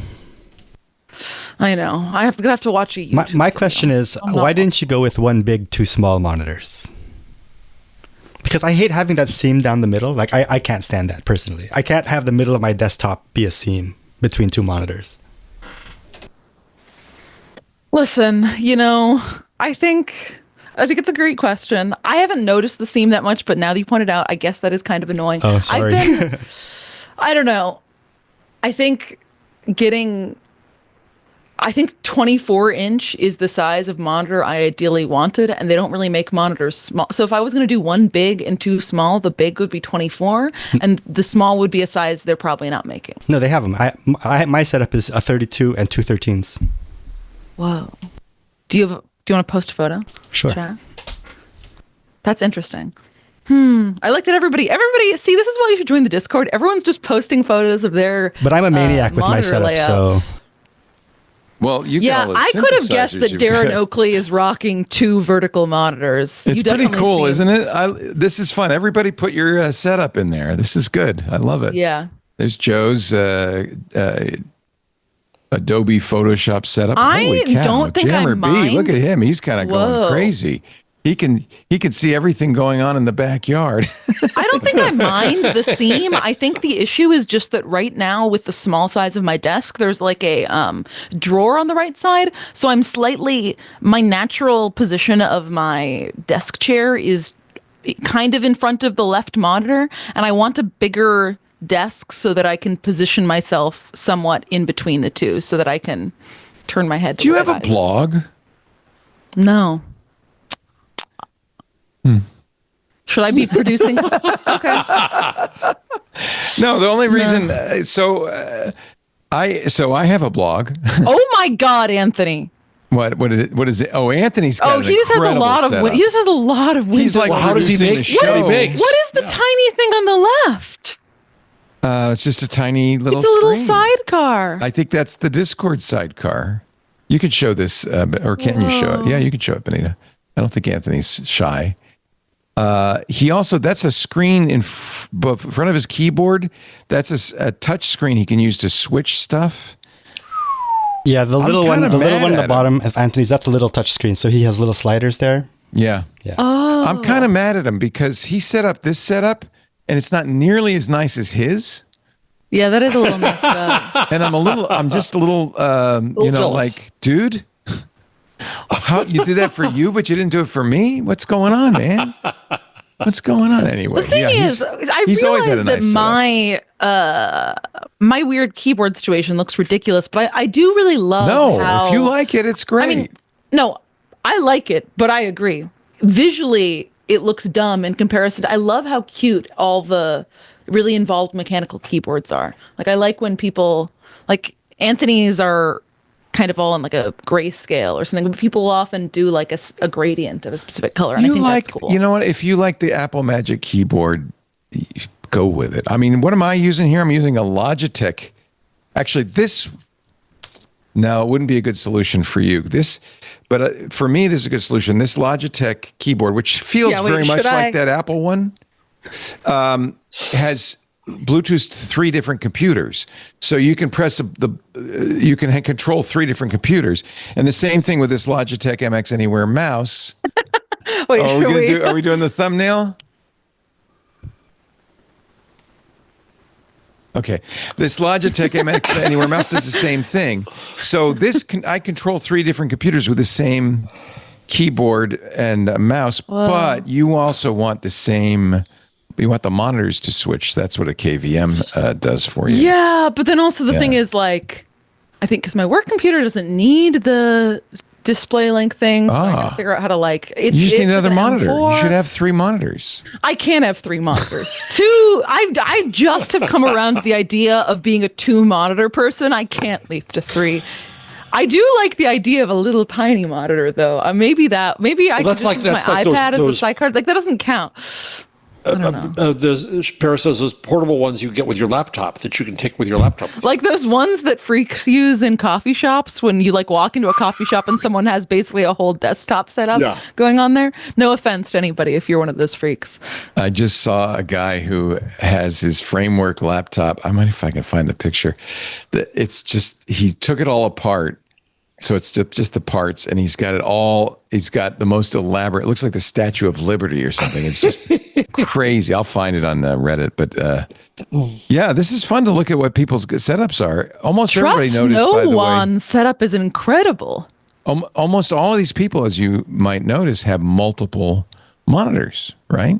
So you're just getting into the beginnings of I really what will. am. Yeah, but you're young. You've got plenty of time. I've got time to collect monitors. Yeah. Well, now I've got another one sitting on my couch. So, but I think it'd be weird to have one monitor that's a different type of monitor than the other two I'm looking at. Well, let's see how many monitors I have. Well, do you include the phones? You have like so many monitors that when I saw your setup in person. Show this. So I got 1, 2, 3, 4. I can't even count. And also, Paris, if you have an iPad, you can use that as a monitor. Okay. Yes. I might. You can. Yeah. That could be your little one, your wee one. It could be the one where you put Your wee Discord. little You put monitor. Discord there or something, you know. My setup is not as My red desk clean is as so other cute. people's. I love your little red desk. I think that's I adorable. know, and it's like I can't. If I'm gonna get a big one, Save I that. can't That a can be big your red desk. child's desk when you have a kid. Yeah, you know, all of the space I have to retain furniture in my New York City apartment. I'll put the desk in there. Put it in the. Don't you have a basement like with chicken wire around it that you can put stuff down there? Scooter X put up his dream. Yeah, this is a nice setup. I like this. I don't think this is Scooter X. No, I don't think so either. This looks like a YouTube You just influencer. switch back to your computer. Oh, I have to switch it back. Yeah, that looks like an influencer of some kind. Yeah, you know, there is a diminishing returns. To be honest, I still think a single large monitor is a way to go, but obviously, I think the Subway book is very good too. Yeah, wait, Jeff, post your setup. What have you got going on over there? Jeff. This is our old. Is this our old studio, Patrick? Yeah, this is our old. This is the TD's desk, the technical director's desk in the studio. Wow. I like all the little tiny screens below the big. Yeah, that's because that's the switcher. So you have to see what all the different inputs are, so you know what you're switching to. Anyway, do you want to talk about AI?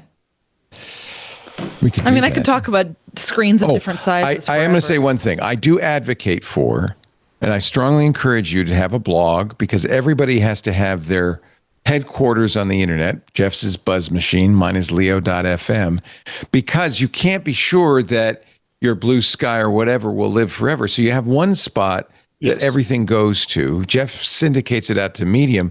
When I post, it goes to Blue Sky, LinkedIn, Instagram, PixelFed, Mastodon. It goes to a bunch of places. That's because I use, and I would recommend this, by the way, microblog, micro.blog, $5 a month.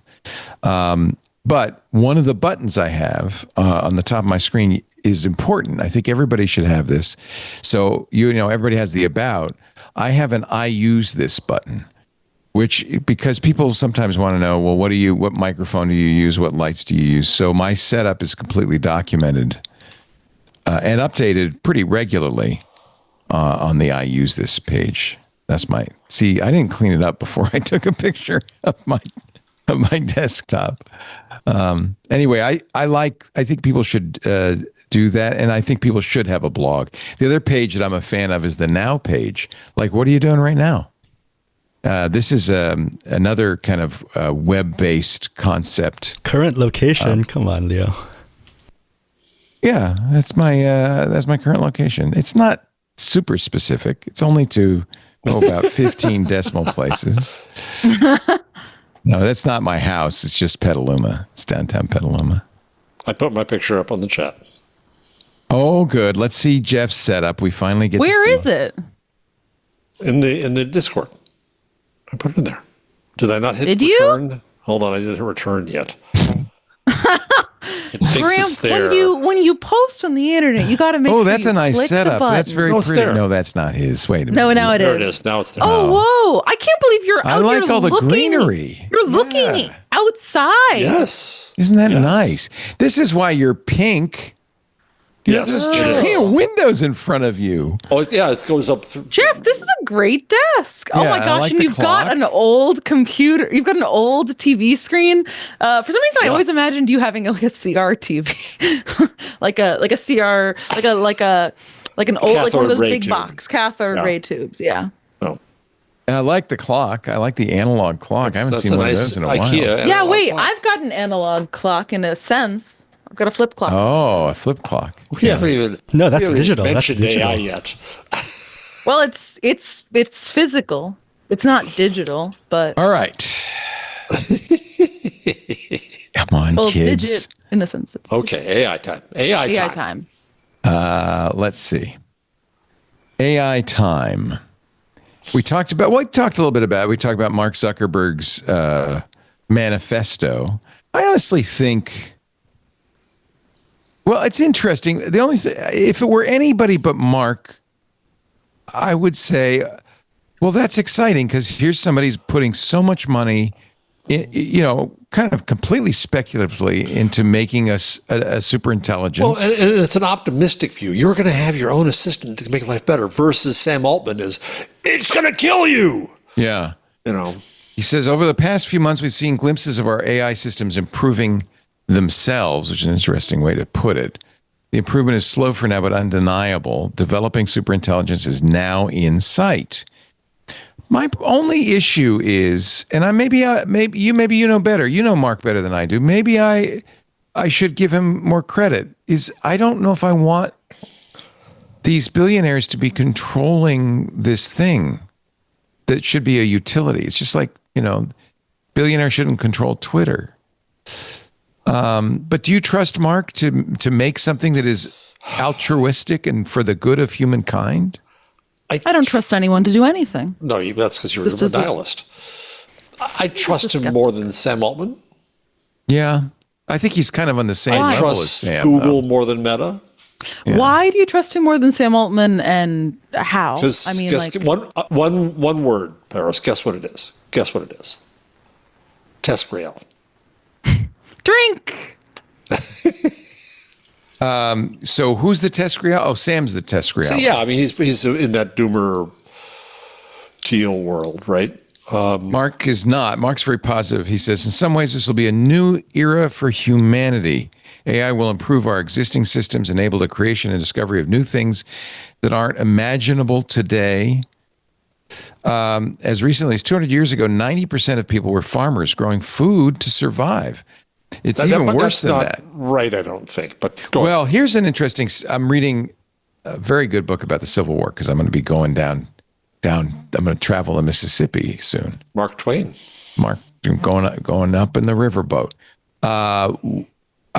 One of the things he points out prior to the Civil War, in the 1830s, it cost more to ship a product 30 miles inland than it did to ship it across the Atlantic.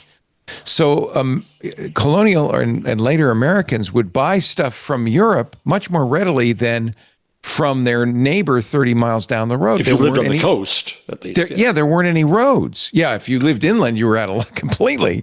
So almost everybody who didn't live in a port grew their own food, ate their own food, made their own clothes, made their own candles, made everything. And maybe there was an artisan down the road who would help you make your plowshares and your sickles. But it wasn't easy to move stuff around in this country.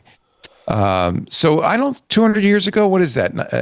1825? I tried to look it up, and it was 18. I think he's accurate. It was. I think he's accurate. This book I'm reading, which is very good, by the way.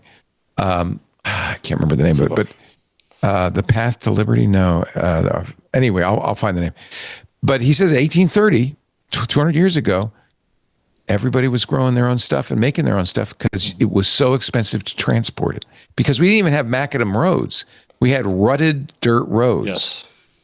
Yes. So the cost, and we didn't have railroads yet. No, we had railroads. We had railroads. Well, we had railroads then. Didn't have them go anywhere.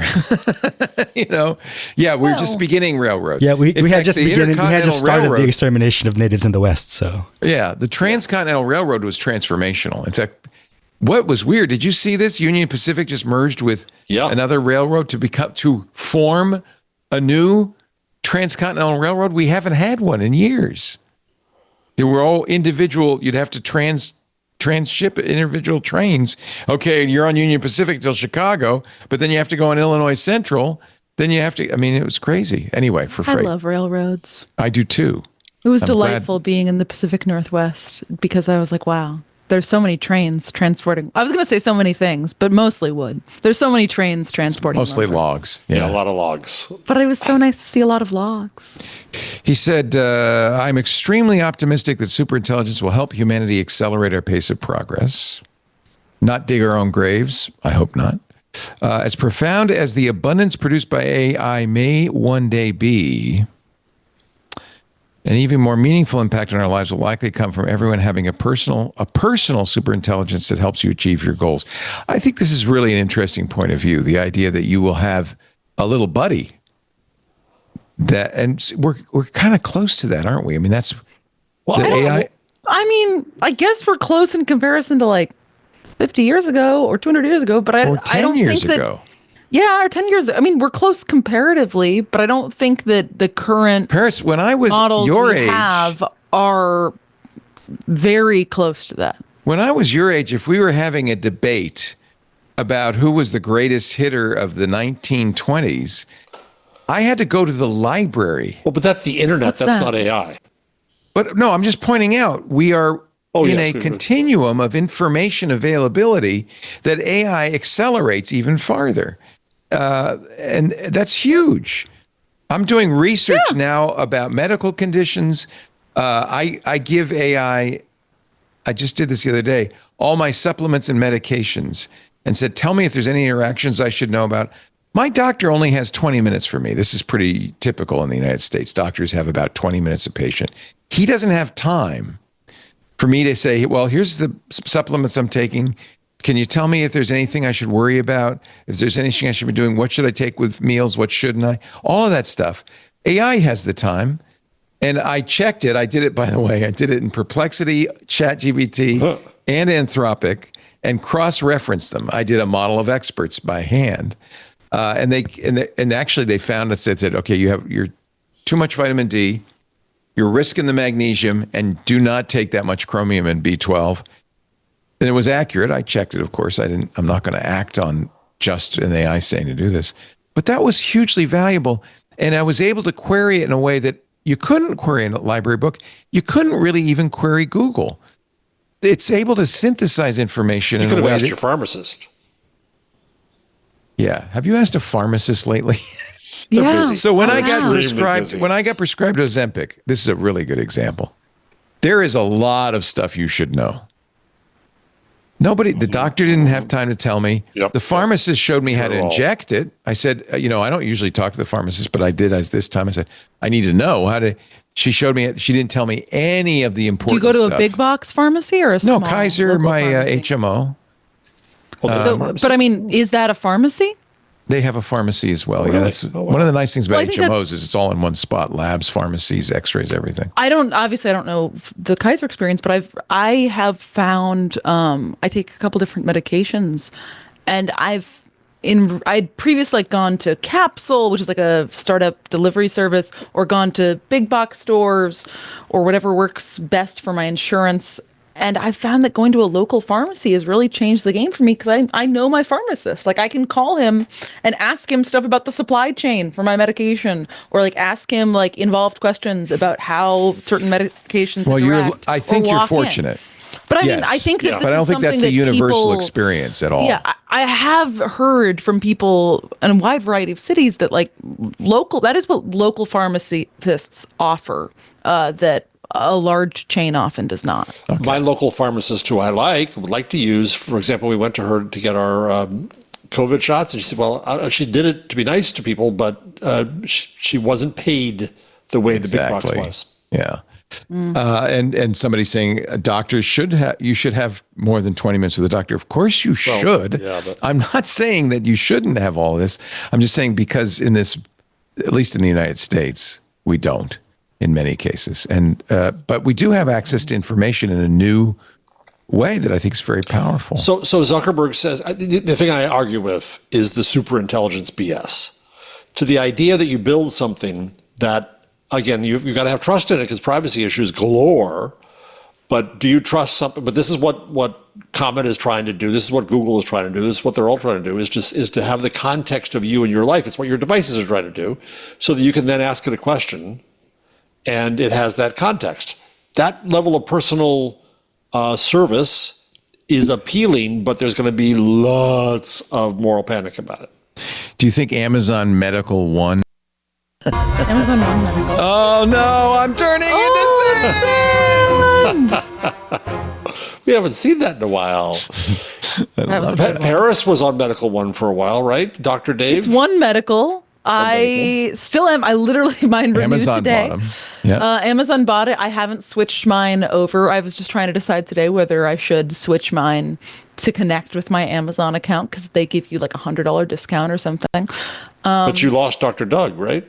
My longtime doctor, Dr. Dan, I lost not because it was purchased by Amazon, but because he moved to DC. But I have a new primary care doctor, and I get along with her quite well. I mean, I've really enjoyed One Medical, though I will say every time I go in, I mean, this is just typically what happens with me whenever I like interact with the primary care doctor that like knows me because they know I'm a journalist that used to cover Amazon. I always like ask like how things are going, and they're like, and I will say as of late, some people who I interact with in my visits have been like, yeah, we have a lot more patients to see, or That's the problem. they're I think part of one thing that a person That's at the what's facility had happening. mentioned recently is, so one of the things I like about One Medical is that if you're a member, you can at any point basically open your phone, do a live video chat with a doctor or nurse practitioner. It doesn't like, I'm not getting billed for insurance by it. Like you just get to like ask somebody some questions and they're usually available like instantly. They are now opening that network up to any Yahoo with an internet connection that wants to pay like a flat rate to basically do a virtual urgent care.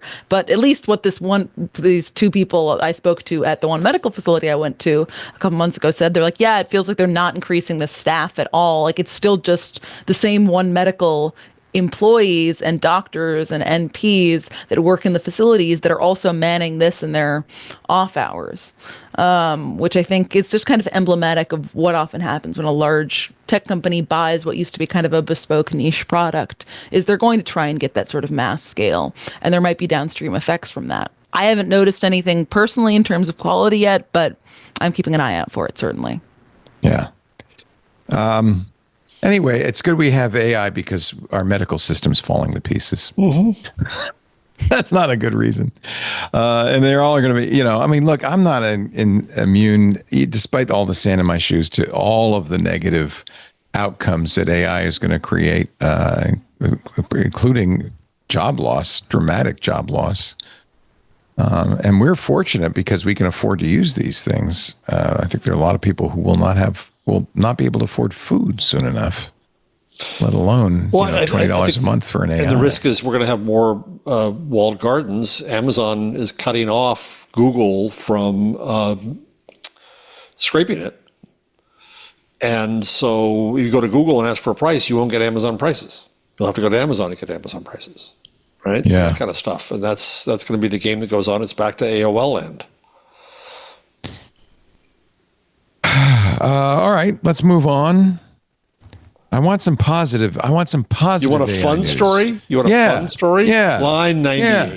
Yeah. Line 98. I always loved line 98. One of my favorite lines. It's a good line. Empirical evidence of large language models' influence. This one? Yeah. On Did humans. you see my joke in the line? Read the line first. No, read the line in the rundown. In the rundown, it says, you might want to delve. I got it. Delve into this paper. By the way, there's a new AI company called Delve. I want to underscore. That's a joke you'll comprehend only with the malicious, meticulous reading of it. Do you mean underscore or did you mean M dash? That's BS. M dashes are fine. So this is a study that looked at language in many podcasts and academic YouTubes before and after ChatGPT to find the impact of ChatGPT on language. Oh, and so there's a series of words here. Delve, comprehend. Delve, underscore, comprehend, bolster, boast, swift, inquiry, meticulous, pinpoint, surpass, craft, intricate, heighten, lessen, discern, necessitate, showcased, amidst, escalate, and intricacy. You know what this really is kind of business speak, isn't it? Well, there's also journal words. Yeah. Underscore is a word beloved of the New York Times. Yeah, so like it really underscoring their desire to make the world a better place. Yeah. Showcase. Escalate. Those are journal words. So that's why, but it makes sense. It's trained on journalism. It makes sense. But my theory is that journalism has less impact on the language than ChatGPT does.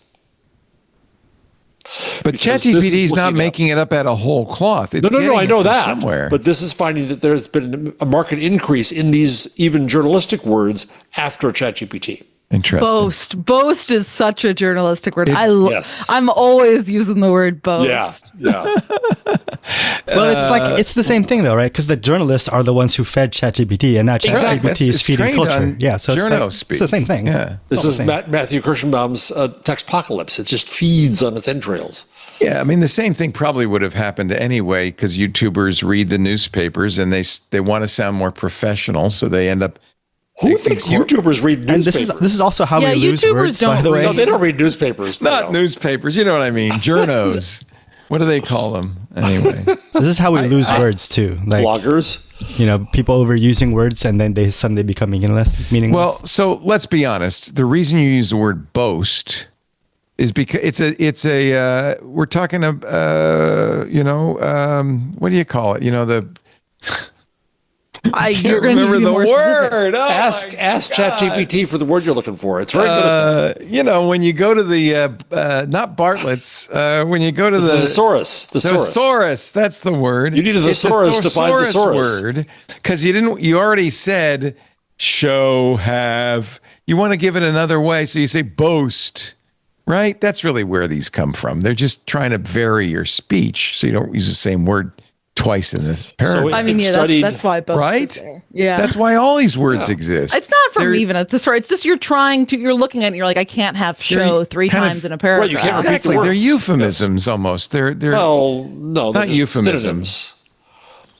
Synonyms. So they've studied 360,000 YouTube videos of academic talks and 771,000 podcast episodes. So How did they do that with AI? Did they do that with AI? Of course they did. Okay.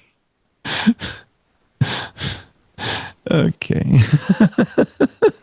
AI 7.35 billion transcribed words. No, they had graduate assistants typing all of them. Yeah. You know what's a word that podcasters have brought into the world that I hate is pod, where they say, listen to our pod. Yes. Like the show is a pod. Don't call it a pod. I can't stand when people say that a blog is the post. Yes. No, the blog is the whole thing. I wrote a blog. No, you wrote a post on your blog. Yes. You didn't write a blog. Right. Yeah. But see, that's not AI doing that. That's humans doing that. That's what I was saying earlier. That's how we lose words. That's how we lose words. Too. I after reading John McWhorter, which you turned me on to and I love, he's the kind of linguist who is a little bit more lackadaisical, saying this is how language evolves. Language evolves. It doesn't sit still. I do think that there is a context for using blog to mean post that can work. Like if you are talking about contrarian, watch out. If you were talking about, let's say, your both of your guys' blogs that you just described that I'm now forgetting the name of, those are blogs, pure and simple, so there are posts on them.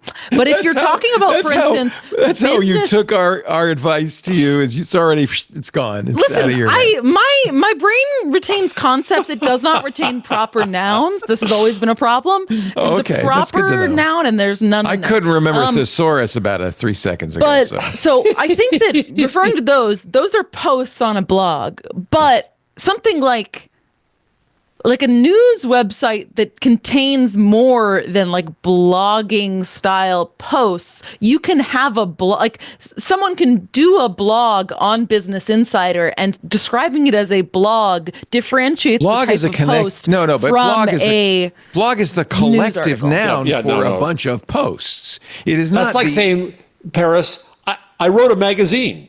No, you Yeah. wrote an article in a magazine. I don't know. I think I have to disagree. I think I'm on it's the like other side of the divide from you. And It's like saying you see can that do a murder blog. over there? No, that's one crow. If there were a bunch of them, it would be murder. But it is just a single crow.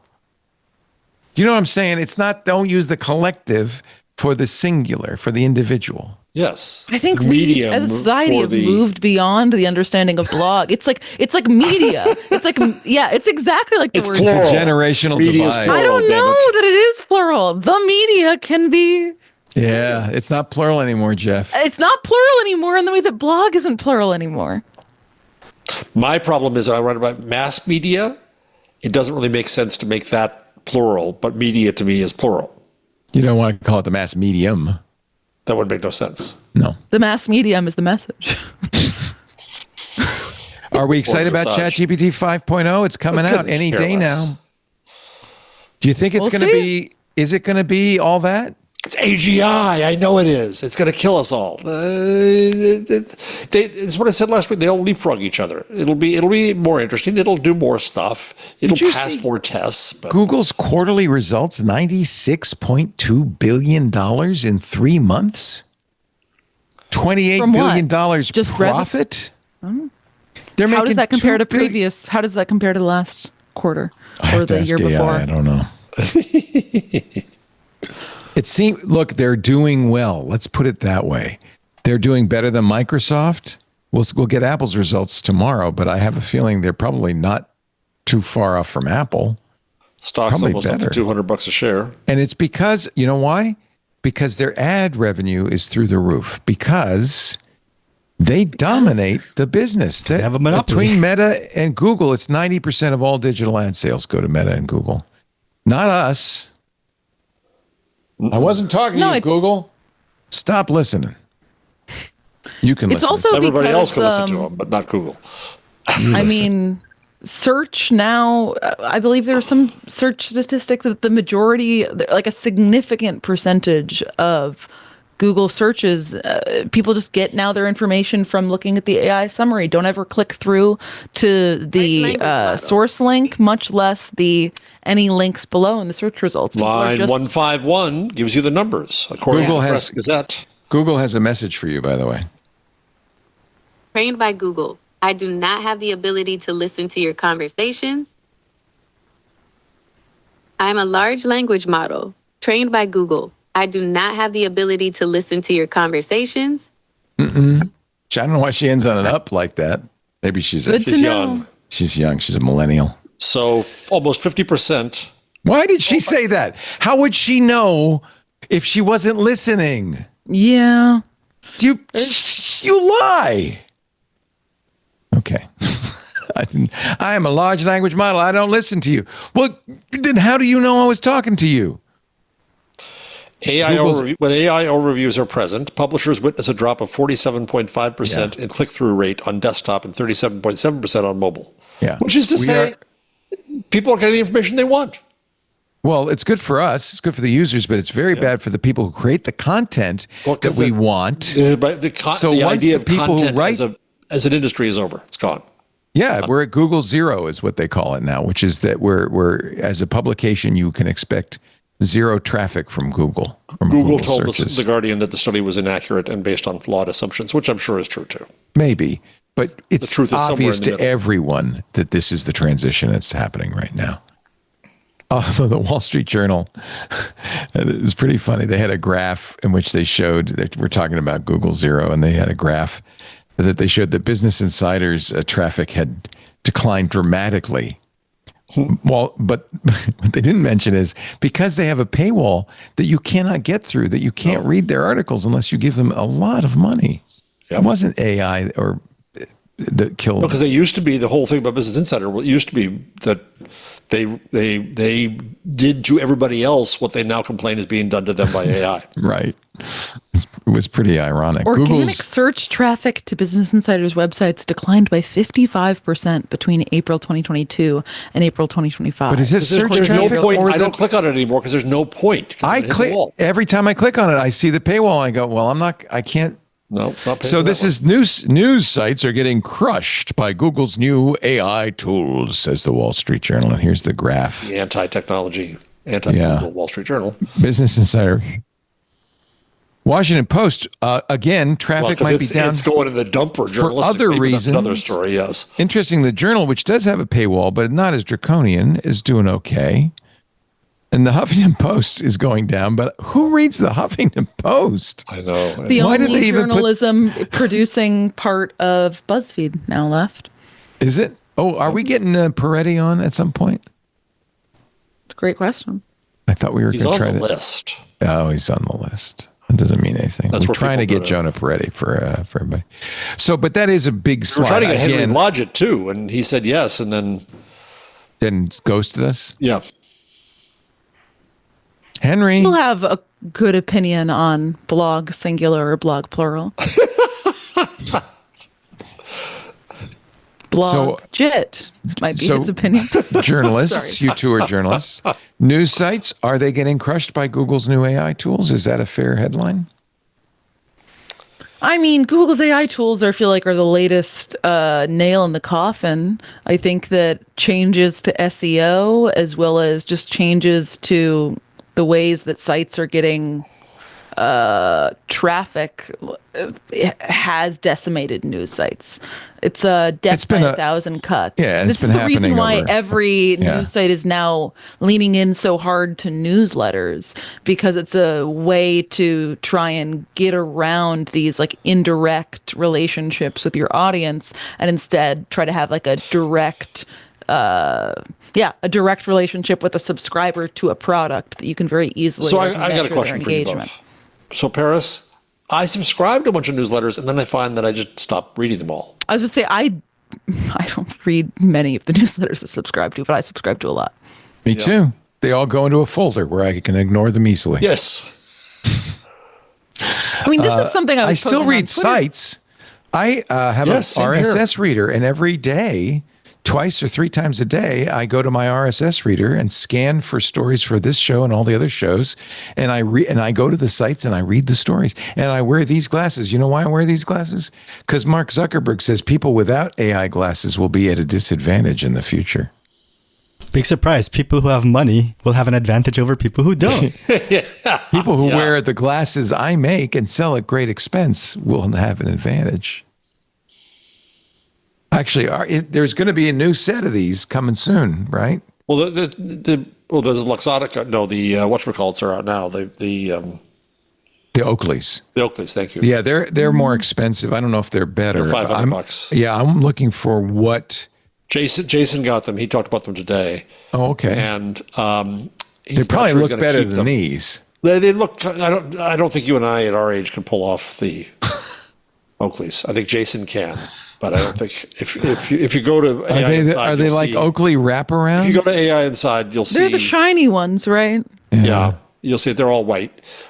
He said the quality of the video. He wanted it when he is doing product stuff to just show, and the quality of the video wasn't that. Oh, I would wear those. You know who they're copying?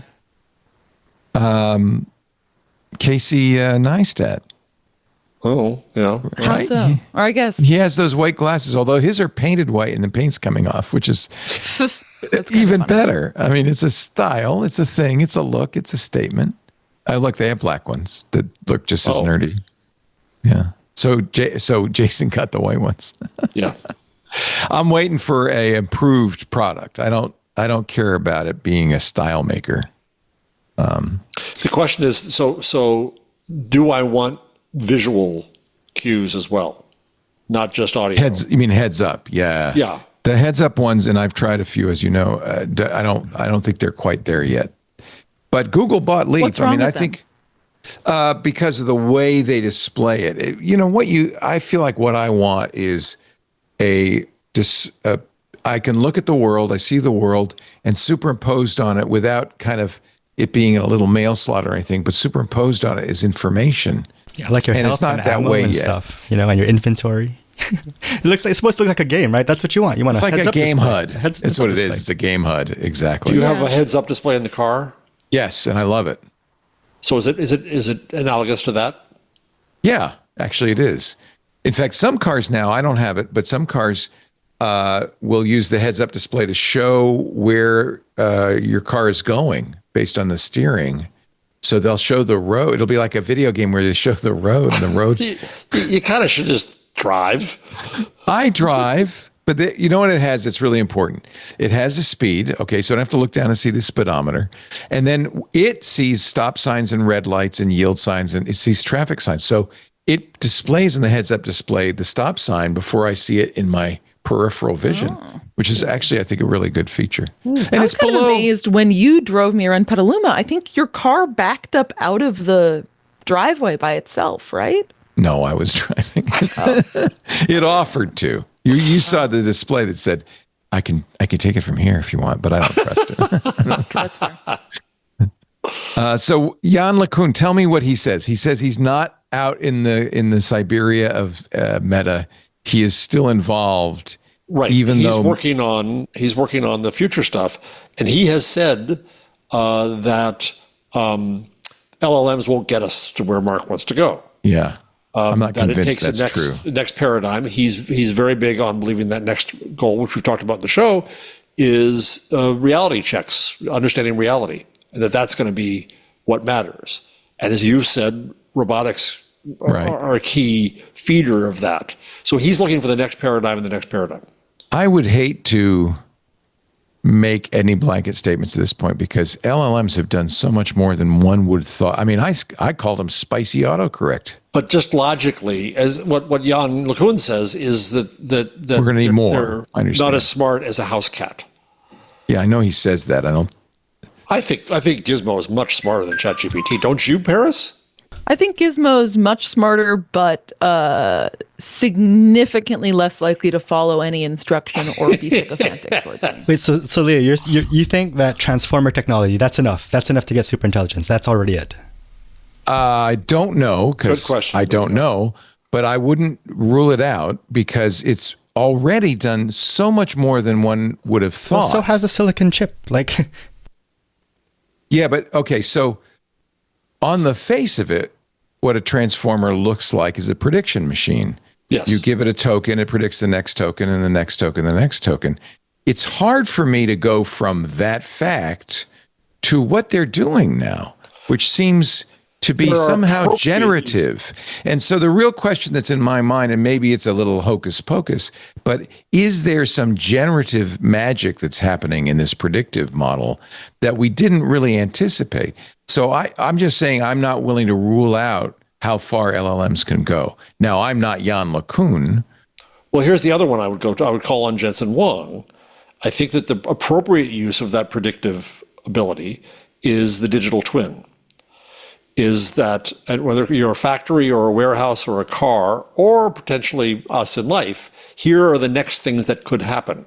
Well, get ready for really this. Good use of that. Because one of the tools that these companies are using is VO3 and other video generators like Runway to generate content to about the physical world, to train LLMs to understand the physical world. So in effect, they're being trained on transformer created content about the physical world.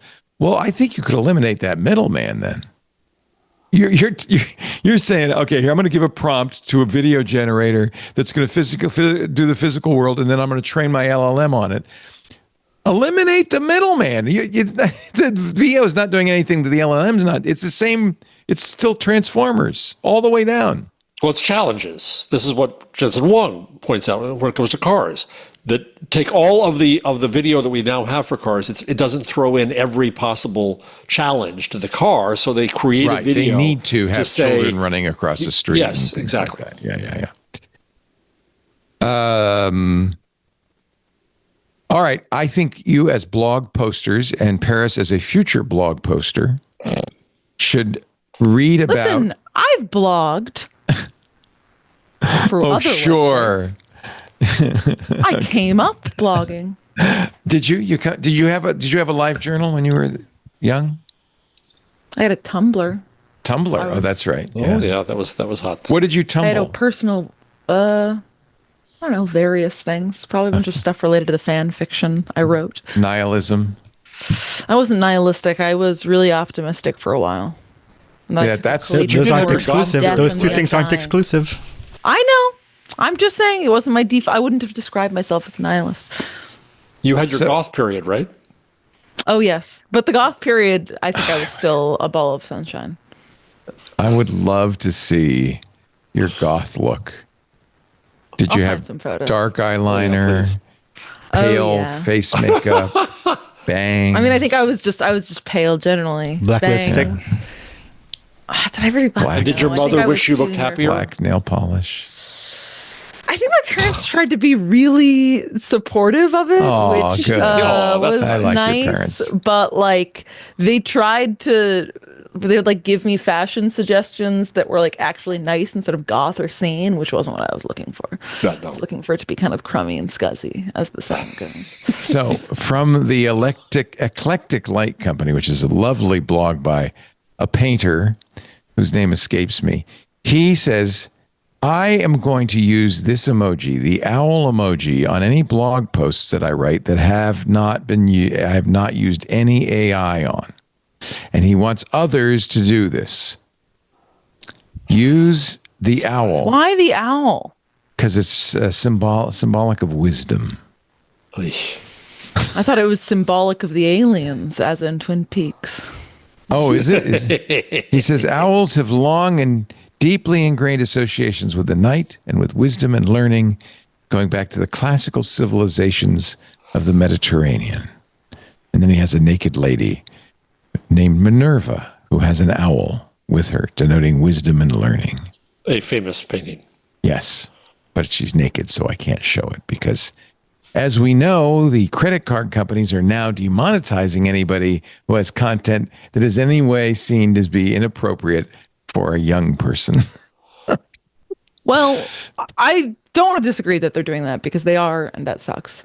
But I think there's also something lost here, which is the reason, like, the less sexy conspiratorial, well, it's, I guess, still sexy because it still involves nude content, but less conspiratorial reason behind all of this is not just that these credit card companies are puritanical and motivated by removing the things we like. It's that sex-related content and porn-related content historically has a really, really high instant of chargebacks. Like anything relating to that sort of stuff is going to have like a chargeback rating frequency that is so much higher than any other product. So historically, these companies don't want to support that because it costs more for them than other stuff.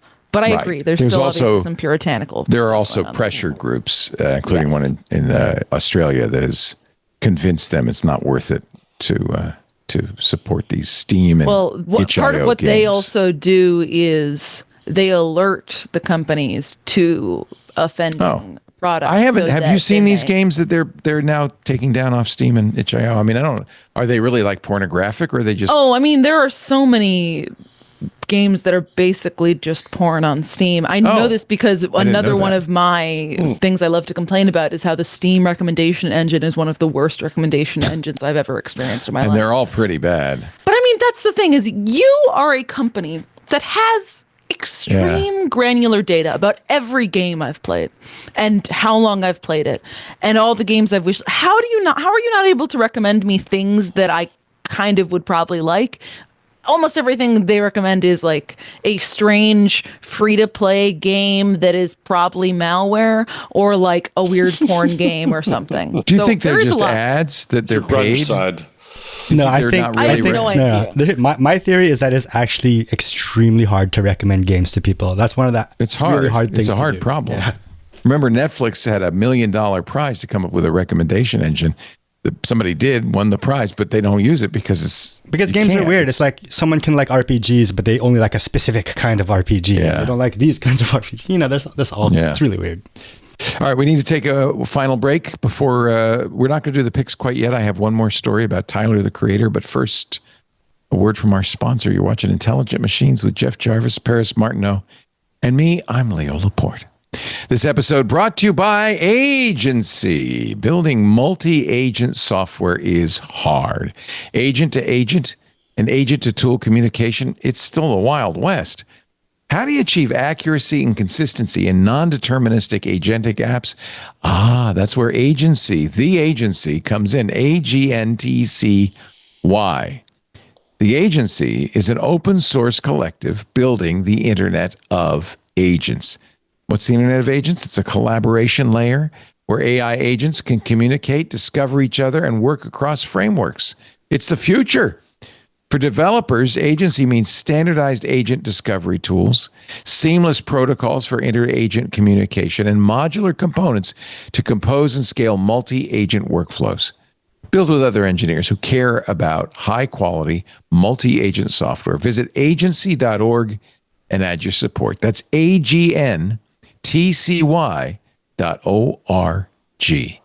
I can get behind this one. Agency.org. All right, I don't know if we're going to get taken down if I play this, but it is not Tyler, the Creator. I just want to say that right now. Oh, you got to turn on your music original sound. Oh, yeah. Don't tap the glass. Don't tap the glass. Don't tap the glass. We're going to get taken down. I'm calling it now. Yeah, let's. Are we going to get taken down? Not taken down. Good, We're going to get demonetized. We're going to get demonetized. But it isn't Tyler, the Creator. I don't care. This is a new kind of copyright troll. It's not about actual copyrights So on anymore. Sunday, we played Tom Lairpast, wonderful, amazing guy, which I know you will know well, Jeff, because he's from our generation, wrote amazing parody songs long before Real Yankovic. If you go to American City, you will find it very pretty. Just two things of which you must beware. Don't drink the water and don't breathe the air. Pollution, pollution. He passed away at the age of 97. But before he died, some years ago, he put all of his music, all of his publishing rights, all of his lyrics in the public domain, including all of his recordings. So to honor him, I played his very famous song, the Elements song, where he, to the tune of I Am the Model of a Modern Major General, sings every element in the periodic table, which is quite a feat. Oh, I've heard that one. Yeah, we got taken down. No, we got demonetized, even though it's public domain. It's widely known to be public domain. I played it from his website. It's public domain. But we still, because somebody, and this is the problem with the YouTube and Content ID, somebody claimed it. And they took the money that we would have made from that episode because we got demonetized. So you're right. Even though what I was playing, which you couldn't hear anyway, so it's okay, was a machine. We could hear it. We could hear it. You could sort of hear it. Maybe it was. No, we heard it. We heard it enough to be taken down. So you gotta buzz it out. Okay, so what you didn't hear because we've bleeped it. Tyler, the Creator, has put out an album called Don't Tap the Glass, top-selling album in the country probably, but the hook, The Internet is Humming, that little ditty you didn't hear a minute ago, isn't in the song. It was released before the album came out. It was purported to be a leak from the album, it wasn't. Somebody used IM to create kind of a bad AI, not IM, AML, a bad AI version of Tyler, the Creator, and the bad version of the song. And it undercut the actual release. Actually, was I playing the real song? Maybe I was playing the real song. And this is... Let's not. So this is, the video is Tyler, the Creator, and the real song, but somebody put that crap on top of it.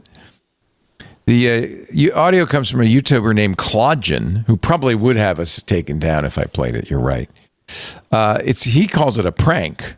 He did faked audio from Rihanna, Justin Bieber, Cardi B, sample lyrics from his fake Sabrina Carpenter single, Man-child, you are a man-child. You act like a child, oh man-child. But one ex-user wrote that fake AI don't tap the glass leak has been stuck in my head for days. Another called it the fake, the strongest song of the summer contender we've had this year. This is a whole new way of causing a mess on the internet thanks to AI. I mean, yeah, if you can get it to go viral, then I guess the rest doesn't matter. That's yeah, if you funny. attach it to some celebrity, yeah, that's going to go. All you need is attention, as they say. And it's, in a way, it's ironic because Tyler, the Creator, is an internet creation. I mean, that's, he succeeded because he didn't have to have a record label. He was able to make it on the internet. So the internet bites its own, I guess. Hey, let's give some credit, as the Wall Street Journal did. We talked last week about ChatGPT and DeepMind getting gold medals in the International Math Olympiad. Wall Street Journal said, turn it on its head. Here's the high schoolers who just beat the world's smartest AI models. This is the right angle. That's the right way to say it. So Google's DeepMind and OpenAI got 35, but these American teenagers got higher scores. Good for them. Yay. Does it name them? Well, it would be sad if it didn't. Yes, I Unless believe. there's privacy issues or something. Oh, maybe. Yeah, They are 'cause they are minors after all all. high schoolers. Yeah. Among them were 4 stars of the U.S. team. No, it does name them. Tiger Zhang, a 2-time gold medalist from California. Alexandr Wang, who brought his 3rd straight gold medal back to New Jersey. One of the most decorated young mathematicians of all time. He's a high school senior. He has one more shot at gold at the IMO next year. But Wang says, I think it's really likely AI next year is going to be able to get a perfect score. He says that would be insane progress, but I'm 50-50 on it. This might be the last time, in other words, that humans were at the top. I'm guessing the Zuckerbergs. No, that high schoolers were at the top. That high schoolers. Remember, high schoolers. Yeah. Okay. But There's probably Don't some diminish older the humans. accomplishment let's because put ourselves up against these high schoolers. I couldn't do it. Oh no, I'm not. And I'm well claiming beyond I high could. school. Yeah, but these high schoolers, when they're 30, No, Yeah. that's the problem with math. They will not be as good when they're 30, maybe when they're 25. No, what if these people that have won multiple math competitions? You're telling me they're not going to go into some math-based career? They're going to be on Oh, Wall yeah, they'll Street. be quants on Wall Street or whatever. But I'm just saying that historically, mathematicians make their greatest discoveries in their early 20s. They don't Really? age well. Yeah. Why is that? It's hard. Your brain does not, continue. Here are the DeepMind medal winners. Why do we have a picture of them? I guess they're not high schoolers, right? Yeah. Oh, well. It is an interesting point. There we go. Here we go with the actual Team USA. Oh, yay, God. Including Alexandr Wang, who is 4th from the right, holding the American flag. And you see their gold medals right there. Look at those. They look pretty good. In fact, out of the, what is that? I'm going to have to do some math, but it looks like 9 of them. Good job. Yes, a full 6 of them, which, if I am correct, is 66%, have gold medals. 66.666. medals. Oh, there's 6. She has one. Yes, okay, good. Yes, she has one. She's just not showing it. Being a woman, she's not being as braggadocious. She's not boasting, as ChatGPT would say. Tiger Zhang is known as Tiger because he's 17 years old, in LA high school student on his way to MIT to study math and computer science. As a young boy, his family moved to the U.S. from China. His parents said, you need to take an American name. You have 2 choices. One was Tiger. The other was Elephant. What? I think he chose the right one. Yeah. He done good. His career in competitive math began in the 2nd grade when he entered a contest called the Math Kangaroo. Wow. And The they allowed tiger a tiger slayed in? the kangaroo. Yeah, it ended this month at the Math Olympics next to a hotel in Australia with actual kangaroos. Thank you, Wall Street Journal, for that. Full circle. It went full circle. The one problem that none of the AIs got was problem 6. Zhang spent the longest amount of time during the exam on problem 6, a problem in the notoriously tricky field of combinatorics, the branch of mathematics that deals with counting, arranging, and combining discrete objects. As I just did, by the way, with mastery with those 9 students. It was easily the hardest on this year's test. The solution required the ingenuity, creativity, and intuition that humans can muster but machines cannot, at least not yet. Would you like to hear it? Sure. It's a short problem. Maybe Darren Oakley, could you get to work on this one? Think of this, and Paul Holder are champions. And if SciPhase is around, he's another champion in our Advent of Code challenge every year. Problem 6, consider a 25 by 25 grid of unit squares. Matilda's always up to no good, wishes to place on the grid some rectangular tiles, possibly of different sizes, such that each side of every tile lies on a grid line, and almost every unit square is covered by at most one tile. So you can't have more than one tile on a square. Hold on a second. I can't visualize this, but you really can't visualize this. No, actually, I can, because it's abstract. I can understand what they're saying. Determine the minimum number of tiles Matilda needs to place so that each row and each column of the grid is exactly one unit square that is not covered by any tile. Oh, so you would say if they all need to be covered, it'd be 2025 by 2025. But no. Each row and each column has exactly one unit square that is not covered by any tile. All right, Paul and Darren and SciPhase, get to work. I expect your answers before the show is over. The answer? Oh, I won't tell you the answer. I know the answer. I won't tell you the answer. I figured it out. Problem 6 stumped DeepMind and OpenAI's models. It also stumped 569 out of the 630 students. Wow. Only 6 got all the problems correct. Is gold medal that they were 100%? No. 35 is a gold medal. 30. So you only had to get 4 out of 7, I think, something like that. 72 contestants got gold, and of course, some of them actually beat the AI models. Not a lot. Oh, so they're featuring the ones who beat the AI. Yeah. Okay. Yes, these are the people that beat. Got it. Okay. They were better than the AI. And how long do they have to do this torture? I think it was 2 hours. I can't remember. Jesus. Yeah, something like that. 2.5 hours. Anyway, good going, Tiger. Et al. Oh, to be a mathlete named Tiger. Yeah. Who will be a Wall Street boy named Tiger? Simon Willison, who is a columnist we've referred to before, he writes a blog. A what, Leo? A blog. A blog is about AI. He doesn't just write a post, right, Leo? This blog was actually about his 20. No, he needs a proper name. It's a weblog. It's a weblog. Oh, he even says it's a weblog. Yeah, that's what you had at Tumblr, was a weblog, because it was a log of websites that you linked to. Mm-hmm. So he one-shotted a Space Invaders game using a couple of new Chinese models from Z.ai, GLM-4.5 Air on Hugging Face. It's a pretty big model, actually, although there's a quantized version of it. He gave it the simple prompt, write an HTML and JavaScript page implementing Space Invaders. It did it in one shot. Look at that. That's vibe coding, baby.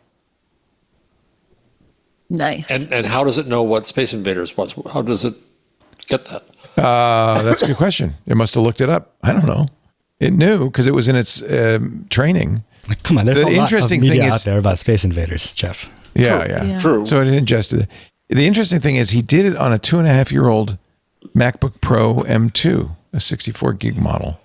So the fact that he was running it locally. Oh, it's a local model. Oh, that's interesting. So a local model. It wasn't Hugging Face, but it was a local model, yeah.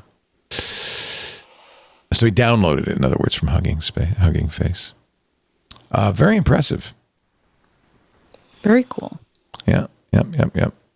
In one line. Now, he then asked it to create a scalable vector graphic of a pelican riding a bicycle and got that.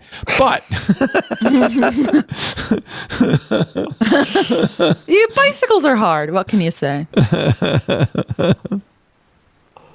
His Simon's bottom line is local coding models are really good now. And I'm very interested in this because I've tried the local models, and actually, Darren is it Dr. Do? No, Darren likes his local models. He uses Llama, but I've had less than excellent results from local models. They're getting better, and what's interesting is these Chinese models are getting better. Enjoy Llama while you can, because Zuckerberg's backing away from open source. Well, that was the rumor. Have we seen any confirmation? There was a story here. Well, his argument is, he says from PC Mag, that within superintelligent AI now in sight, it won't be open source like Llama, which critics have already tried. Okay, he just said it's more dangerous. Ergo, he's going to be more careful. Yeah, I hope that they don't pull back on the local models. But you know what? The Chinese companies are not. So there. Yeah. At least I think there's going to be competition. Yeah. AI is wrecking an already fragile job market for college graduates. Wall Street Journal. I think we knew that because the entry-level jobs are going away, and that's the problem. But that's stupid humans who aren't building their future staff. They should think about it. Doing things. Yeah, they really should.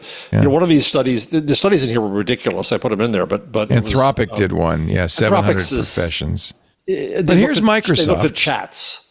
40 jobs about to be destroyed by AI, according to Microsoft. Look at the list. The list is ridiculous. Ridiculous. Interpreters and translators, yeah, that's probably true, right? The number 2 one is historians. Historians are going to be put out of work. Historians? No, it's not number 2. I don't know what the order is because there's only 3,000 historians. No, originally, so I'm looking at a thing from a screenshot from the paper, and historians are number 2 because they have a higher score, I believe. Oh, a higher percentage of them will lose their jobs. Right. So passenger attendants, flight attendants by AI, what? No. Makes no sense. Sales representatives, yes. Well, the people at the desk, though, for the flight attendants, the people who serve you at the desk before you get on the plane. Okay, but you need safety people in the plane. On the plane, that are people. But those are still the same people. That's customer service representatives for sure. CNC tool programmers, yeah. Telephone operators. Are there any anymore? There aren't any. This perhaps draws into question this whole thing. It says there's more telephone operators than historians. Yeah, Ticket agents, they died a long time ago, didn't they? Yeah, gone. Broadcast announcers and radio DJs. Sorry, all your people. But wait a minute, I spent many years learning how to make my voice do this. I don't think an AI can do this, can it? 56 degrees in the city on a beautiful Wednesday afternoon. I hope you're having a safe drive home. We'll have more from Neil Diamond right after this. Brokerage. See, I don't think an AI could do that. Brokerage clerks, farm and home management educators, telemarketers. Yeah, they can go. True. They can go. Concierges? Maybe. I think somebody's going to still have to call the restaurant and say, hey, Joey. Well, actually, no, what happens is that the restaurant has bribed the concierge to send the poor tourist to the bad Italian restaurant. Right. They can't bribe an AI. Political scientists? No, I don't think the academics are gone. This is stupid. News analysts, reporters, and hostesses. What the hell is this thing? Hosts and hostesses. Yeah, you need somebody to greet you at the door, say how many in your party. You can't sit down until your entire party is here. That kind of thing. You need people to do that. Give you the menu. You really don't. Counter and rental clerks. Yeah. Demonstrators and product promoters. Who's that? Those are the people at the auto shows? The young ladies in skimpy outfits. The Vegematic. Let me show you the wonder of the Vegematic. What? AI can't do that. It slices anything. I think the desk job's fine, but the economic teachers are out of business. Archivists, web developers, library science teachers. Models. No. Well, maybe. Maybe. You won't need Sydney Sweeney to show off her jeans anymore, right? Switchboard operators. Where is there a switchboard operator? There's 43,000 of them in the hotel down the street. Is this from like 1937? Well, Maud, give me a significant part of those are probably MTA switchboard operators, which still exist. They're running the trains, is what you're saying. That's true. So none of these jobs are middle management. None of them. Yeah. Yeah, we're going to get rid of all the entry-level people first. It's an absurd story. So we don't know what the impact. Yes, we need to be concerned about the impact on jobs, but so far we're not dealing with real data. Here's the good news. Your chances of getting a job at Chipotle are much improved. Because Chipotle's AI hiring tool is helping it find new workers 75% faster. Guess what it calls it? Yes. Guess what it calls it? Avocado. No. Wait a minute. Go to Starbucks, you too? Huh? You go to Starbucks? Not anymore. Not since I discovered what coffee's supposed to taste like. Oh, that's right. Stop. Yeah. I was to say, if I have to get up really early to work and want to get like a hot food item before 6, then most of them have stopped putting the little cardboard sleeve on.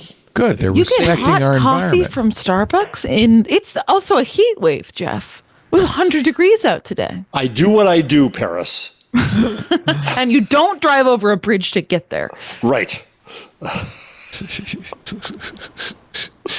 All right. Anything else we need to talk about before we take our last break? Sam Altman worries about the non-zero chance the world will end from a lethal synthetic virus. Actually, that has nothing to do with AI. That could happen at any time. Exactly. We are not prepared for the next COVID. There's a We're Guardian going review of backwards. Elon Musk's diner. Yeah, did you see the poor people who live nearby? Oh, no. They've got giant screens shining movies into their windows. There's apartment complexes right next to the giant diner. They interviewed one woman who moved months ago because the construction company put a giant light on the side of the building shining into their windows. Oh, boy. Oh, boy. Well, this is from The Guardian, so I think this is it. Elon Musk opened a diner in Hollywood. What could go wrong? I went to find out, writes Lois Beckett in Los Angeles. This actually isn't the one I was talking about, but there are quite a few stories. There's the robot that serves popcorn, the Optimus robot. There was a very funny TikTok video of it getting stalled. And the guy had to come and press some buttons and reboot it. Where's the reboot? You know what button? job isn't going to go away? Robot rebooting. This is the giant movie screen. They project movies on two sides of the diner. And apparently the people in the apartment buildings across the way are not happy about that. Not at all. I wouldn't be either. No. Oh, but look at that delicious, what is that, a waffle? It's I've heard chicken the and food waffles. tastes bad. That's what the That kale. looks horrible. It does. Oh, Elon. If I lived at an apartment building, there would be games playing. I would have hacked that screen a long time ago. Smart. Yep. Even the food comes in boxes shaped like cyber trucks. That's the worst of it all. Oh my! I mean, that box is kind of cute. I'll give him that. Really? Listen, I think everything else about this is really I like a novelty box. What can I say? Yeah. All right. What else? Anything else? There's going to be a new singing competition show on TikTok. You know, these shows are cheap to produce, like The Masked Singer and what are those other ones? America's Got Talent. America's Got Talent. The Voice. Mm-hmm. So it's going to be on TikTok, which is kind of interesting, on TikTok Live. We produced one of these Who's at it being Twitch. produced There was a by? Twitch one of these with like Twitch celebrities. We did one. Yeah, they're very cheap to do, Yeah, it's right? easy. I mean, they're easy to do. It's called Next Up Live Music Competition Show, solely on TikTok Live through September. I think people love these shows. The original. What is the original? Not The Apprentice. Especially if it's like TikTok celebrities, right? Like that. That's Yeah, competing. people you know already. Yeah, they can sing. I am not going to play Gwyneth Paltrow. No, but it was funny. Brilliant. I played it on Sunday. Smooth, good move, astronomer. Well played. Well played. All right, I think it is time because I see some wonderful picks ready to go. But first, I'm very proud of mine today. It's a very good one today. Nice. I'm very happy with it. Yes. I am very proud of our club. Without it, we would have to cut back. We would have to get rid of people, cancel shows, and I don't want to do that. The club now supports. We see advertisers. You hear ads, which is great. We love our ads, but they only pay 75% of our operating expenses. That means there's a pretty big gap of 25%. Thank goodness Lisa, 4 years ago, almost 5 now, said, let's do a club. Give people who listen to the shows a chance to support it. And your response has been phenomenal. I have to thank you from the bottom of my heart. And I'm sure that everybody who works at Twit thanks you. But now I'd like to make an appeal to those of you who are watching who are not yet members. If you like the content, the programming we do here, we need your support. But there's a good way to do that, and that's to join the club. It's only $10 a month. You get access to the Club Twit Discord, which is a fabulous hangout with some of the smartest, most interesting people, other club members, right? You also get to watch shows that we don't put out in public. All the keynotes from now on are going to be done in the club. We have some events coming up, including the AI user group on Friday. Anthony Nielsen leads that. I join every time I can. We've asked Alex Lindsay if he'll come by and show us how he uses Midjourney to design images. Anthony's showed us that kind of thing. And any of our coders or anybody who wants to join in, show us how you're using AI. It's a lot of fun. Home Theater Geeks, August 4th. That's this Monday. He's going to be doing the value shootout and name the king of TVs. We have a new king in town. Our book club is a week from Friday. Stacy's book club is This How You Lose the Time War. Stacy Higginbotham. We couldn't get her every week for the show, but we could get her every other month for the book club. She loves talking about books. I do too. And I really liked this book, so I highly recommend it. You still have time to read it. It's not very long, but it's very interesting. This is How You Lose the Time War by Amal El-Motar and Max Gladstone. Right after that, on the same day at 2 p.m. Pacific, Photo Time with Chris Marquardt. We'll do our review of Classic. And of course, Google's Pixel 10 announcement made by Google is August 20th. We'll stream that. Micah and I will be doing that in the club. Micah's Crafting Corner that following Wednesday. I'm going to be doing some sewing. I brought my wardrobe shirts, these shirts that I wear on the shows. I brought them to my cleaners. I said, there's some buttons missing. Could you fix them? He said, yeah, sure. So I got them back. They're still missing. So I realized I have to sew on my own buttons. So I have ordered a sewing kit. And then I saw this thing that looks like a button stapler from Singer. So I'm going to compare the two in Micah's Crafting Corner. A little bit of Consumer Reports right here. Right here. On getting your buttons. So I'm going to take a rag. I'm going to sew some buttons. And you can do whatever craft you want. That is what is fun about the club. On Friday, Richard Campbell came and did his PC build for 4.5 hours. Oh, Jesus. They talked about, it's great, pros and cons. Was he drinking bourbon throughout? Yes, it was a super geek out session. Really fantastic. If you're not in the club, please, twit.tv/clubtwit. We'd love to have you. We really would. Now, it's time for our picks of the week from Ms. Paris Martineau. So, building off of last week, Jeff's pick involving crows, I've got a bird pick for you guys this week, which is some guy saved a PNG file to a bird. What? Birds can store data.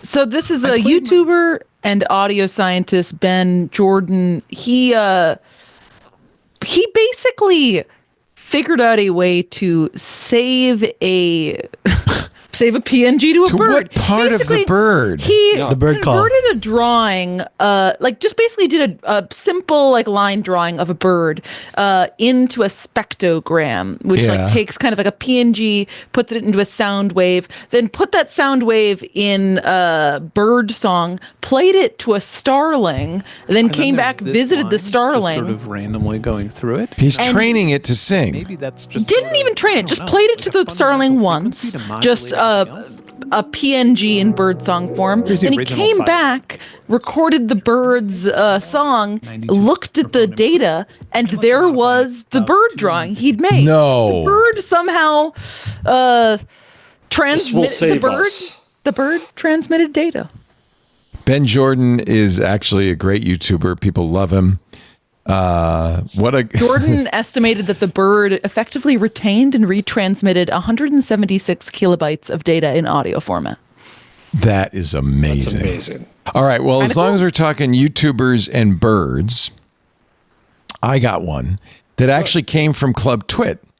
In our Twit community, our forums at twit.community. Mark Rober, is the NASA scientist. He's most famous for doing the glitter bombs for porch pirates, right? But he does some of the most elaborate, amazing videos ever. He believes crows are very smart. I agree. And he decided to make an escape room for a crow.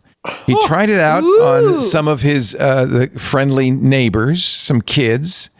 He decided to go out and buy, because the crows will steal, when the DoorDash guy comes, the crows steal his nuggets.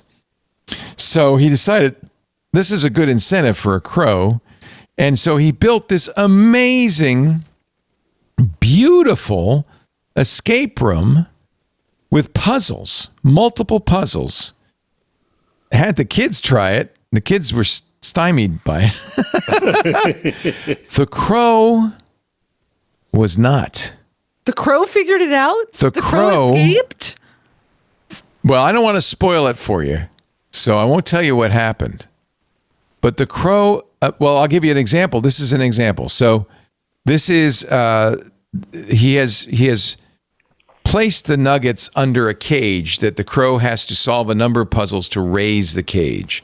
One of the puzzles is this graduated cylinder that has water in it and a little bauble, okay, a wooden ball, a ball the crow happens to like, right? So she wants it, but she can't get it. It's too far down there. So can you figure out how to get that ball to rise up in the graduated cylinder? There's corks. She looked at the corks. Would that work? No, they float. There's cotton balls. Would that work? No, she figured it out. Put the rocks in there until the water level rises enough so that she can get the ball. Incidentally, she's also rising. See on that little cylinder on the side? No, the corks aren't going to work, Crow. No, she doesn't like the corks. She's mad at the corks. She says, "I don't As want she a should crow." be. Yeah, she took Crows the are rock so cool. and put it back in there. Crows are so smart. Watch, the ball's going higher. Now, once she can get the ball, that other cylinder will trigger, there we go, the light, and it comes on over to the balances, which she immediately flies over to, and, well, I'll just let you figure out. He had trained the crow, of course, but... what a cool...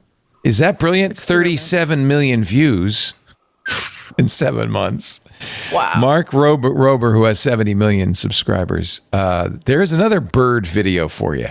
You could put a ping in a bird's song, or you can teach a crow to fetch some nugs. Someone in the Discord said, effectively, they sent a tweet. That's a real tweet. Jeff, pick of the week. All right. So we've got AI slop and we have God slop. Oh, no. So there was a UK Christianity magazine pointed to this. So if you go to that one you're on, 165, this is Jesus at the wedding. You turn the sound up. Amazing. Oh, my God. Let's see what kind of trouble we're not getting into. Jesus as an influencer. Wait. You hear that line? Let's see what kind of trouble we're not getting into. Okay. If you are a religious person, you might find this somewhat sacrilegious. Just a word of warning. And we just got to this wedding, and it looks amazing. Let's see what kind of trouble we're not getting into today. All right, quick vibes check. Food's flowing, music's fire. My mom's Jesus out is there American? somewhere, probably plotting something. Of course. 10-10 wedding so far. Hi, guys. I'm JC's mom, and I just told him the wine's gone. Totally out. So now it's officially his problem. All right. I'm going to need these. My God. This is all done on VO, I presume. Something like it. There's water. He's putting water in the amphora. All right. Water's in. Now we just wait. He's British now. Now he's suddenly British. All of them, the accent Australian. changes. Really good wedding. Fortunately, he's wearing All right, underwear. moment of truth. If this goes well, I'm a legend. If not, I just ruined a bunch of water. It worked. Crisis averted, vibes restored. And let's be honest, if we'd ordered wine for delivery, it would have taken years. So, but this is a religious group that made this? No, it's just they're just people are making them online and they're ridiculous. Holy Vlogs, VLOGZS. So there's another one with Noah. You want to see Noah land in the ark? Noah. Okay. Got this wild DIY project from the big guy upstairs. He said 2 of every kind, so guess who's learning animal husbandry real fast? Okay, day 27 of rain, the Wi-Fi is spotty, the lions are not happy with the vegetarian meal plan, and someone keeps asking, are we there yet? This is from historical influencer. That's a real person. This is not AI. No pressure, little buddy. Well, maybe it is. No, that's definitely AI. How would you do He's that? back and he's got proof. An olive branch. You guys know what this means. Hope is at 1,000,000. Let's go. I love it. Okay, our confession campaign. The AI really knows how to do couples influencers. counseling for extremely angry users. Wow. The smell in here is officially It's probably what we have the most volume of. Landed. Yeah. Yeah, And of course. unboxing the entire animal kingdom. Like, comment, and subscribe if you want to see the first rainbow. The Virgin Mary one ends with, don't forget to like and pray. Oh my. Oh my. Angel literally showed up and said, I'm going to have a baby from God. Like, what? Okay, I told Joseph. He froze for like 5 minutes, then asked if I was sure. I said, absolutely. He's been pacing in the backyard ever since. So we're heading to Bethlehem, 9 months pregnant, on a donkey. This is not how I pictured today going. Okay, I'm This about is to so give birth. funny. There's a cow snoring, no bed, and it smells like donkey. 5 stars for privacy, 0 for comfort. Hey guys, he's here, born right here in this cozy barn. We're tired, but our hearts are full. Aww. Okay, not even 24 hours old, and he's already getting gifts. Baby's first collab? We'll unbox later. Love you guys, care. Don't forget to like and pray. Baby's first collab. We'll unbox later. Please forgive us, Padre. Smash that baptism button. I sent it to my minister sister. She laughed. That is quite well. She's a Protestant, so yes, that's right. that is. In fact, she's a Unitarian, which I don't even know Presbyterian. what. Oh, Presbyterian. Okay, that's different. She notches up. Yeah. Wonderful. I love those. It's enough to make me put TikTok back on my phone. You saw, by the way, that the president now wants to ban TikTok. No, I didn't. Oh, geez. He says they're not making a deal. I gave him an opportunity. They don't want to make a deal. I'm sorry. You have till whatever it is, I think September 1st. JD couldn't close the deal, so we're just going to shut him down. He's trying to. I fear that he's actually going to do that. He's using the tariffs, right? He's hoping the Chinese government will back down because of the tariffs. I don't think they're going to. I don't think they care that much. Maybe. They just rescinded the minimum exception for tariffs, right? Like, yes, this is terrible. Yeah, yeah. The $800 exception, sub $800 That's exception. bad for your Shein purchases. But there is some good news. We're not sure that alcohol will be exempt from the EU tariffs, so your wine will still be affordable. So they didn't exempt coffee from the Brazil tariff. That could now you're hitting where it hurts now. Well, I'm not sure with his people. Well, I'm sure as someone who just paid $6 for coffee, it's gonna. It'll be a little more than that. All right, we're done. Thank you so much, Paris Martineau. Congratulations on the new job. Do you know what your first expose is going to be? Oh yes, I'm fast at work on a story really now. Mm-hmm. Oh, how hard is it? I would find it very challenging to come up with a thing to investigate. How hard is that? It is. I mean, it's difficult if you're coming from nothing, but it's really just you find something that's interesting to you and you want to learn more about, and then you go from there. So you just kind of immerse yourself in a topic and then figure out what you get curious about. Wow. Paris told me that she had to come up with ideas to get the job, and they loved her ideas. Ergo, she got the job. Fantastic. So I already had someone to work with. Yeah. So is the story you're working on first one of those ideas? It is one of those ideas. Oh, love it. It actually turned out one of the ideas I'd pitched. They already had kind of some teams working on some aspect of like it relating to testing and whatnot. So it was kind of a perfect moment of synergy. So we're all working together. Congratulations. Cool. I'm so happy. I can't wait to read it. As a subscriber, I will be the first. Well done, in front Paris. of the paywall, but you can read it because you're a subscriber as well. I'm a subscriber. So your Everyone stuff is should all be. going to be past the paywall because you're so expensive?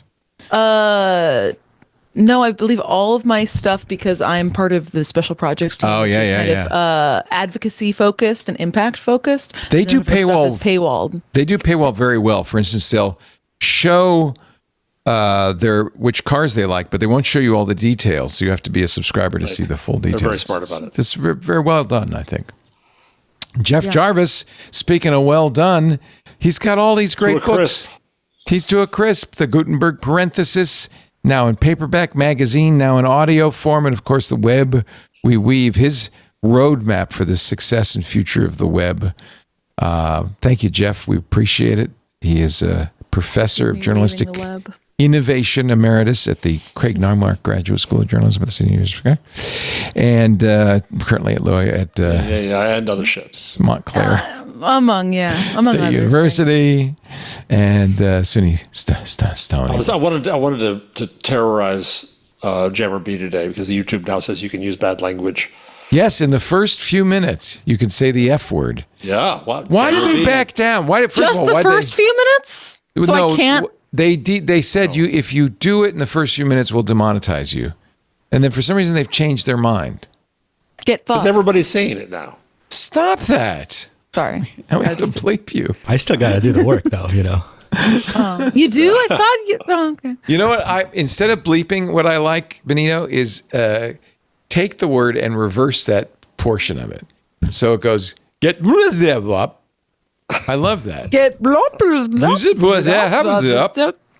I love it when that happens. Eve Rev. And then play it backwards and it will say, Paul is dead. I was going to say, you can play it backwards and suddenly you're in the red room of Twin Peaks. My favorite way is to do it like the old TV way. They used to censor movies on TV in the 80s. You put fudge in change the words, yeah. Yeah, they come in and they do over. I'll kill your mother, father. You can put this word in where I said the F word. Frick. You could do that. You could just shut the front door. Yeah. Yeah. I like, there's some really good euphemistic ways to do it. There's, of course, The Good Place has some good euphemisms. Yes. Battlestar Galactica, they would use, no, that was Serenity, Firefly, they would use Chinese swear words. And in Battlestar Galactica, they said frack a lot.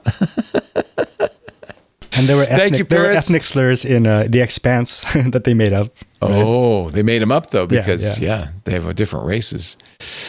Thank you, Paris. Thank you, Jeff. Thank you, Benito Gonzalez, our esteemed producer and technical director. Thank you, Benito. Thank you, Anthony Nielsen, who does a lot of our booking. Yes. Yeah, including Ian, our wonderful guest, Ian Krietzberg. Subscribe to his newsletter at puck.news. Thanks to all of you. Next week on the show, we will have the CEO of my favorite search engine. No, not Sundar Pichai. No, not Satya Nadella. It's going to be Vlad Prelevak, who is the CEO of Kagi. It's so good, I pay for it. And it is the future of search. So that'll be very interesting. They use a lot of AI as well. Thank you for being here. Thanks especially to our club members. We do Intelligent Machines every Wednesday, right after the whiskey. Windows Weekly's Whiskey segment. That's 2 p.m. Pacific, 5 p.m. Eastern, 2100 UTC. You can watch live in the Club Twit Discord if you're a club member. Otherwise, on YouTube, TikTok, Twitch, X.com, Facebook, LinkedIn, and Kick. Did I get them all? I think You're counting? 7. Okay. 7. Am I missing one? Probably. Or maybe I just didn't count right. I'm not a mathlete. I'm not. No gold medal for you. Paris. That's right. After the fact, on-demand versions of the show at our website, twit.tv/IM. You'll also find a link there to the YouTube channel. Great place to clip parts of the show. If you want to share it with friends and family, do please, because that'll help us. And of course, you could subscribe in your favorite podcast client and get it automatically. You don't have to think about it, audio or video. Paris says if you leave us an interesting 5-star review, she will read it on the air. Apparently, there were none last week. Or she was so busy. I was busy. I can read one right here. Okay. From Paul VC says, I love Twit. And as a member, I follow most of the shows, but this, Windows Weekly, and Mac Break are my favorite. Paris, it's nearly autumn. Woo!